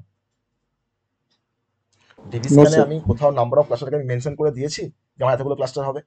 কোথাও বলেছি? প্রবলেমে বলেছি? আমার প্রবলেমে কি এখানে কোথাও বলা ছিল যে আমার নাম্বার অফ ক্লাস্টার কতগুলো হবে? না স্যার। না। কিন্তু কে মিনসে আমরা কে এর ভ্যালুটা কি? নাম্বার অফ ক্লাস্টার তো। তাহলে কে মিনসে আমরা নাম্বার অফ ক্লাস্টারটাকে আমি ডিফাইন করে দিই আমার এতগুলো ক্লাস্টার হতে হবে। কিন্তু ডিভি স্ক্যানে কিন্তু আমি নাম্বার অফ ক্লাস্টার কিন্তু আমি ডিফাইন করি না। এটা কিন্তু একটা অ্যাডভান্টেজ যে আমার এখানে ভ্যারিয়েবল সাইজের ক্লাস্টার তৈরি হতে পারে। তাহলে no need to specify the number of cluster, no need to specify the number of cluster. আমি কিন্তু এখানে কোথাও কিন্তু আমি নাম্বার অফ ক্লাস্টার কতগুলো হবে আমি কিন্তু স্পেসিফাই করি না। Okay, number of cluster beforehand, মানে আমরা কোথাও আমরা নাম্বার অফ ক্লাস্টার কতগুলো হবে আমি কিন্তু স্পেসিফাই করি না, আনলাইক কে মিনস। এটা কিন্তু আমরা কে মিনসে কিন্তু যেটা আমরা করি, আনলাইক কে মিনস, যেটা কিন্তু আমরা কে মিনসে করি। আর কিছু প্রবলেম এখানে বলবো, এটা তো আমাদের অ্যাডভান্টেজ গেল। এবার কিছু ডিসঅ্যাডভান্টেজ বলবো ডিভি স্ক্যানের। তোমরা কি ডিসঅ্যাডভান্টেজ পেয়েছো বলো তো একটু দেখি, কি প্রবলেম তোমরা পেয়েছো? Time consuming. টাইম কনজিউমিং, তো টাইম কনজিউমিং তো আমি এখানে সেভাবে বলতে পারবো না। আমি এখানে বলবো যে তোমার পয়েন্টটাকে আমি একটু মডিফাই করে বলবো, সেটা হচ্ছে কম্পিউটেশনালি এক্সপেন্সিভ। কম্পিউটেশনালি এক্সপেন্সিভ, তাহলে কম্পিউটেশন করতে আমার বেশি টাইম লাগে, তাকে আমি একটু ভালো ভাষায় বলছি কম্পিউটেশনালি এক্সপেন্সিভ। ফর যদি আমার কাছে খুব অল্প কিছু সেট অফ পয়েন্ট থাকে তাকে নিয়ে কাজ করাটা কিন্তু প্রবলেমেটিক নয়। কিন্তু যদি আমার কাছে হাই ডাইমেনশনাল ডেটা থাকে, আমার তো এখানে ধর 2D ডেটাগুলো দেওয়া আছে, এক্স ভ্যালু আর ওয়াই ভ্যালু দেওয়া ছিল, যদি আমার কাছে হাই ডাইমেনশনাল কোনো ডেটা থাকে তখন সেক্ষেত্রে কিন্তু তাকে হ্যান্ডেল করাটা আমার কাছে কিন্তু খুব কম্পিটিশনালি কিন্তু খুব এক্সপেন্সিভ, মানে অনেক সময় লাগবে, অনেক ওভারহেড, অনেক কমপ্লেক্সিটি আছে, সবকিছু বাড়বে। That is a computationally expensive. আর নাম্বার টু হচ্ছে যে এই যে আমরা তোমাকে যে চুজ করে বলে দিচ্ছে ইপসাইলনের ভ্যালুটা, এই choosing epsilon and min points, এটা কিন্তু খুব ক্রুশিয়াল, এটা কিন্তু হচ্ছে খুবই ক্রুশিয়াল তোমার ক্লাস্টার ফরমেশনের ক্ষেত্রে, কিন্তু এটা খুবই হচ্ছে ক্রুশিয়াল। যেমন ইপসাইলনের ভ্যালু কি হবে আর মিন পয়েন্টস এর ভ্যালু কি হবে, তারপর কিন্তু অনেক কিছু ডিপেন্ড করে। ওকে, আর এইটা আমার সবসময় মানে মানে যত ডেন্সিটি তোমার যত ভ্যারি করবে তার উপরে কিন্তু এটা স্ট্রাগল করছে ডেন্সিটি বেসড ক্লাস্টারিং, কোথাও ডেন্সিটি বেশি, কোথাও ডেন্সিটি কম। ওকে, কিন্তু আমরা কিন্তু এখানে ডেন্সিটিটাকে আমরা ফিক্স করে নেওয়ার চেষ্টা করেছি, তার জন্য কিন্তু মিন পয়েন্টস আমি এখানে 4 দিয়েছি, যে আমার অ্যাটলিস্ট 4টে করে যাতে ডেটা পয়েন্ট আমার এখানে থাকে। ওকে, আমি তাহলে বলতে পারি যে স্ট্রাগলস উইথ ভ্যারিং ডেন্সিটি। আমার যদি ভ্যারিং ডেন্সিটি যদি আমাকে তোমার ক্লাস্টার তৈরি করতে বলে, সেটা কিন্তু আমরা এখানে করতে পারবো না। আমার কিন্তু মানে আমার কিন্তু নাম্বার অফ পয়েন্ট কিন্তু আমি ভ্যারি করাতে পারবো না খুব বেশি, আমাকে একটা মিনিমাম কিন্তু একটা ক্রাইটেরিয়া দিয়ে দিয়েছে যে মিন পয়েন্টস ইকুয়ালস টু 4, মানে আমাকে অ্যাটলিস্ট 4টে করে আমাকে ডেটা পয়েন্ট রাখতেই হবে প্রতিটা ক্লাস্টারের মধ্যে। ওকে, তো সেটা কিন্তু একটা প্রবলেমের মধ্যে আমরা বলতে পারি যে স্ট্রাগলস উইথ ভ্যারিং ডেন্সিটি।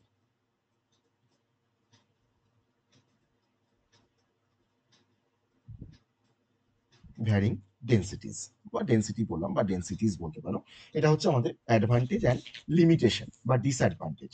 এবার এই ডিবি স্ক্যান অ্যালগোরিদম কি আমরা এবার যদি তোমাকে বলে যে why use DB scan over other clustering algorithm, তুমি কেন ডিবি স্ক্যানটাকে ব্যবহার করবে over the other clustering algorithm?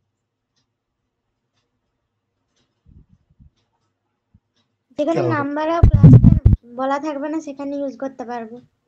তাহলে আমার মানে আমাকে নাম্বার অফ ক্লাস্টার কিন্তু আমাকে কোনোভাবেই স্পেসিফাই করার দরকার নেই, no need to specify number of cluster. এটা অবশ্যই তার জন্য আমি ব্যবহার করবো ডিবি স্ক্যান। আর আমার এই ডিবি স্ক্যান অ্যালগোরিদমটা সব থেকে ভালো কাজ করতে পারে কোনো আরবিটারি কোনো সেপের ক্লাস্টার তৈরি করতে, আমি যেটা এখানে বলেছি যে fine cluster of arbitrary shape, তার জন্য আমরা ডিবি স্ক্যান ব্যবহার করব। আর যদি আমাকে আউটলিয়ার গুলোকে আমাকে আইডেন্টিফিকেশন করতে বলে উইদাউট এক্সট্রা এফোর্ট, যে অনেক ক্ষেত্রে আমরা দেখেছি যে আদার্স অ্যালগোরিদমের ক্ষেত্রে আউটলিয়ার গুলো বের করতে কিন্তু আমাকে কম্পিটিশনাল কিন্তু প্রচুর এফোর্ট ডিভোট করতে হয়, আমাকে অনেক কাজ করতে হয়। কিন্তু ডিবি স্ক্যান দিয়ে দেখো আমি খুব সহজে কিন্তু দেখো আউটলিয়ার বা নয়েজ পয়েন্টগুলোকে কিন্তু আমরা এক্সট্রা কোনো এফোর্ট না দিয়ে কিন্তু আমরা বের করে ফেলেছি। ওকে, ওদের বলতে পারি আইডেন্টিফাইজ আউটলিয়ার উইদাউট এক্সট্রা এফোর্ট, এটাও কিন্তু তার জন্য আমরা ডিবি স্ক্যান ব্যবহার করব। ওকে, এটা কিন্তু পরীক্ষায় কোশ্চেন থাকতেই পারে যে why use DB scan over others clustering algorithm, তুমি কেন ডিবি স্ক্যানকে তুমি প্রেফার করবে, তার কি রিজন, সেই 3টে রিজন কিন্তু আমাকে এখানে মেনশন করতে হবে। এবার ডিবি স্ক্যানের তোমার কিছু আমরা অ্যাপ্লিকেশন দেখবো, যেটা আমাদের ক্লাস্টারিং এর কমন অ্যাপ্লিকেশন। তো সেই অ্যাপ্লিকেশন গুলো কি আমরা এখানে ডিবি স্ক্যানের অ্যাপ্লিকেশনে বলবো স্পেসিফিক্যালি। তো application of DB scan, DB স্ক্যানে আমরা ক্লাস্টারিং এ তোমার যত অ্যাপ্লিকেশন আছে সব তুমি কিন্তু ডিবি স্ক্যানের মধ্যে তুমি সেটাকে রাখতে পারো। যেমন আমি আগে ক্লাস্টারিং এর অ্যাপ্লিকেশন বলেছিলাম যে অ্যানোমালি ডিটেকশন বা ফ্রড ডিটেকশন যাকে আমরা বলি। ওকে, তো সেটা আমি এখানেও বলতে পারি, ডিবি স্ক্যান দিয়ে আমরা অ্যানোমালি ডিটেকশন করতে পারি। নাম্বার 2 হচ্ছে ইমেজ প্রসেসিং এ আমাদের কাজে লাগে, সিমিলার টাইপের পিক্সেল গুলোকে তোমার সেগমেন্টেশন করার জন্য বা ক্লাস্টারিং করার জন্য আমরা ইমেজ প্রসেসিং এ আমরা এটাকে ব্যবহার করতে পারি। ওকে, ইমেজ প্রসেসিং। নাম্বার 3 হচ্ছে আমরা জিপিএস এর ডেটাগুলোকে নিয়ে যদি আমাকে অ্যানালিসিস করতে বলে, তখন সেক্ষেত্রে কিন্তু জিপিএস ডেটাগুলোকে নিয়ে অ্যানালিসিস করার জন্য আমরা সেখানে কিছু ক্লাস্টারিং ফরমেশন করি, তো সেই ক্লাস্টারিং করতেও কিন্তু আমাদেরকে হেল্প করে ডিবি স্ক্যান। নাম্বার 4 হচ্ছে আমরা যে কোনো মার্কেটিং স্ট্র্যাটেজি ঠিক করার জন্য, কাস্টমারের সেগমেন্টেশন করার জন্য, ই কমার্স যে আমার যে প্ল্যাটফর্ম গুলো আছে তারা সবাই কিন্তু ডিবি স্ক্যান অ্যালগরিদম ব্যবহার করে তাদের কিন্তু কাস্টমার গুলোকে সেগমেন্টেশন করে। অথবা আমরা বলতে পারি marketing and e commerce. Marketing, আমি কিন্তু এখানে ব্রড ডোমেনগুলোর কথাই আমি বলছি, মার্কেটিং অ্যান্ড ই কমার্স। আর নাম্বার 5 আমি বলতে পারি যে কোনো বায়োলজি সেক্টরে বা হেলথ কেয়ার সেক্টরে কিন্তু আমাদের এই ক্লাস্টারিং কিন্তু ব্যবহার করা হয়। ঠিক আছে, সিমিলার টাইপের জিন বা সিমিলার টাইপের স্পিসিস গুলোকে ক্লাস্টার করার জন্য আমরা বায়োলজি বা হেলথ কেয়ার সেক্টরেও কিন্তু এটাকে ব্যবহার করতে পারি। নাম্বার 6 হচ্ছে সোশ্যাল নেটওয়ার্ক অ্যানালিসিস, এখানেও ক্লাস্টারিং করা হয়। সোশ্যাল নেটওয়ার্ক অ্যানালিসিস, সেখানেও ক্লাস্টারিং ব্যবহার করা হয় বা ডিবি স্ক্যান ব্যবহার করা হয়। এই সোশ্যাল নেটওয়ার্ক অ্যানালিসিস কিন্তু একটা বড় রিসার্চের এরিয়া এখন বর্তমান দিনে, এর উপর কিন্তু অনেকে রিসার্চ করে। সোশ্যাল নেটওয়ার্ক অ্যানালিসিস বা পিএইচডি করে এই টপিকটার উপরে শুধুমাত্র। ওকে, আর সেখানে কিন্তু তাদেরকে অবশ্যই মেশিন লার্নিং এর ডিবি স্ক্যান থাকে বা ক্লাস্টারিং অ্যালগরিদম দিয়ে তাকে কাজ করতে হয়। আর এছাড়া আমাদের ধরুন self driving cars, robotics, autonomous vehicle, সমস্ত জায়গাতে কিন্তু আমাদের ক্লাস্টারিং এর কনসেপ্টটা আমাদের এক্সটেন্সিভলি কাজে লাগে। রোবোটিক্স আর বললাম অটোনোমাস ভেহিকল। তো this are the common application area of DB scan algorithm বা ডিবি স্ক্যান ক্লাস্টারিং অ্যালগরিদম। ঠিক আছে, এই হচ্ছে ডিবি স্ক্যানের গল্প। তাহলে এখন তোমার যদি ডিবি স্ক্যান যদি কোনো প্রবলেম করতে দেয় তুমি করতে পারবে না, ক্লাস্টারিং করতে দেয় ডিবি স্ক্যান দিয়ে। আমাদের এই প্রথম কাজটা একটু টাফ, এটা কিন্তু একটু মানে টাইম কনজিউমিং এই কাজটা করতে। আমাকে এতবার আমাকে এই বের করতে হবে, তোমাকে অর্ধেক কাজ তো কমিয়ে দিয়েছি। আমি তো আপার পোর্শন তো কোনো তোমাকে আমি এখানে তোমার ডিস্টেন্স বের করতে বলিনি, আমার দরকার নেই তো, আমি দুবার করে কেন করব, তাই না? তার আমাকে তো একটা ট্রায়াঙ্গুলার ম্যাট্রিক্স এখানে ফর্মেশন হয়েছে, এটাকে লোয়ার ট্রায়াঙ্গুলার বলা হয়। যখন আপারটা যখন ফিল আপ থাকবে তখন তাকে আপার ট্রায়াঙ্গুলার বলতে পারবো। আর আমি সেম ডিস্টেন্স এখানে অ্যাপ্লাই করেছি, অফ-রেডিয়ান ডিস্টেন্স। জাস্ট আমাকে এই নিয়ারেস্ট ডেটা পয়েন্ট গুলোকে বের করে একটু বুঝে বুঝে আমাকে বের করতে হবে এখান থেকে দেখে দেখে। আর এটা যখন বের করে ফেলতে পারবো তো আমার কিন্তু কাজ কিন্তু কমপ্লিট হয়ে গেল। তারপর তাকে আমি এবার দেখে নেবো কোনটা নয়েজ পয়েন্ট, কোনটা কোর পয়েন্ট আর কোনটা বর্ডার পয়েন্ট। আর যেগুলো আমার কোর পয়েন্ট সেগুলো কিন্তু আমার ক্লাস্টার। ঠিক আছে, এটা হচ্ছে আমাদের ডিবি স্ক্যান অ্যালগরিদম। আমাদের কিন্তু ক্লাস্টারিং কিন্তু আজকে আমরা শেষ করলাম। আমরা অনেকদিন ধরে ক্লাস্টারিং নিয়ে পড়ছি, ডিফারেন্ট টাইপের ক্লাস্টারিং অ্যালগরিদম আমরা পড়েছি। ইম্পর্টেন্ট যে টাইপগুলো সেগুলো কিন্তু আমি এখানে ডিসকাশন করেছি ক্লাস্টারিং। ঠিক আছে, সবার কাছে সবাই বুঝতে পেরেছো? সবাই বুঝতে পেরেছো ডিবি স্ক্যান ক্লাস্টারিং অ্যালগরিদম? এটা কি বলা হয়? Density based clustering. আমি এত কিছু বললাম, এই ডিবি স্ক্যানের ফুল ফর্ম কেউ জানো? আচ্ছা, ডিবি স্ক্যান তো আমরা এত কিছু ডিবি স্ক্যান সম্বন্ধে পড়ে এলাম, ডিবি স্ক্যানের ফুল ফর্ম ডাটাবেস স্ক্যান, হ্যাঁ? ডেটাবেস স্ক্যান গেস করলাম। না না না না না না না, ডিবি স্ক্যান মানে ডেটাবেস স্ক্যান নয়। ডিবি স্ক্যান মানে হচ্ছে ডেনসিটি বেসড। আমি তো ডেনসিটি বেসড তো বারবার বলছি কথাটা, তাই না? ডেনসিটি হ্যাঁ স্যার, বেসড স্পেশিয়াল, হ্যাঁ, density based spatial clustering of applications with noise, এটা হচ্ছে ডিবি স্ক্যানের ফুল ফর্ম। ওকে, এটা কিন্তু kind of density based clustering. ঠিক আছে স্যার কি লিখেছেন এটা? Of applications with noise. Okay, density based. হ্যাঁ বলো। স্যার বলছি বর্ডার বের করার সময় সবসময় তো ওই যে কোর গুলো বের করেছে তার মধ্যে যে যে ডেটা পয়েন্ট গুলো পাবো ওগুলো স্যার বাকিগুলোকে দেখবো না তাহলে? না, বাকিগুলো আমি দেখবো না। ঠিক আছে, আমি কোর পয়েন্টের মধ্যে তো খুঁজে দেখবো যে কোর পয়েন্টের মধ্যে আছে কিনা ওই পয়েন্টটা। যদি দেখি যে ওর মধ্যে বিলং করছে তাকে বলবো বর্ডার পয়েন্ট।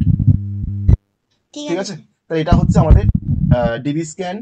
তো ডেটাবেস স্ক্যান নয় কিন্তু ডিবি স্ক্যান মানে হচ্ছে density based spatial clustering of application with noise. Okay, ঠিক আছে, আজকে তাহলে আমরা শেষ করব।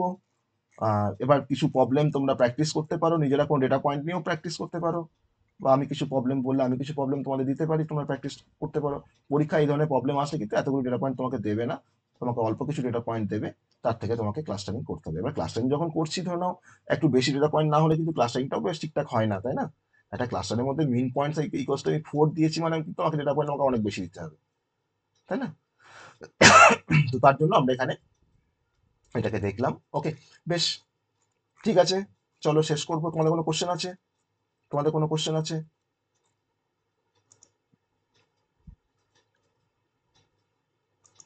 তোমাদের কোনো কোশ্চেন?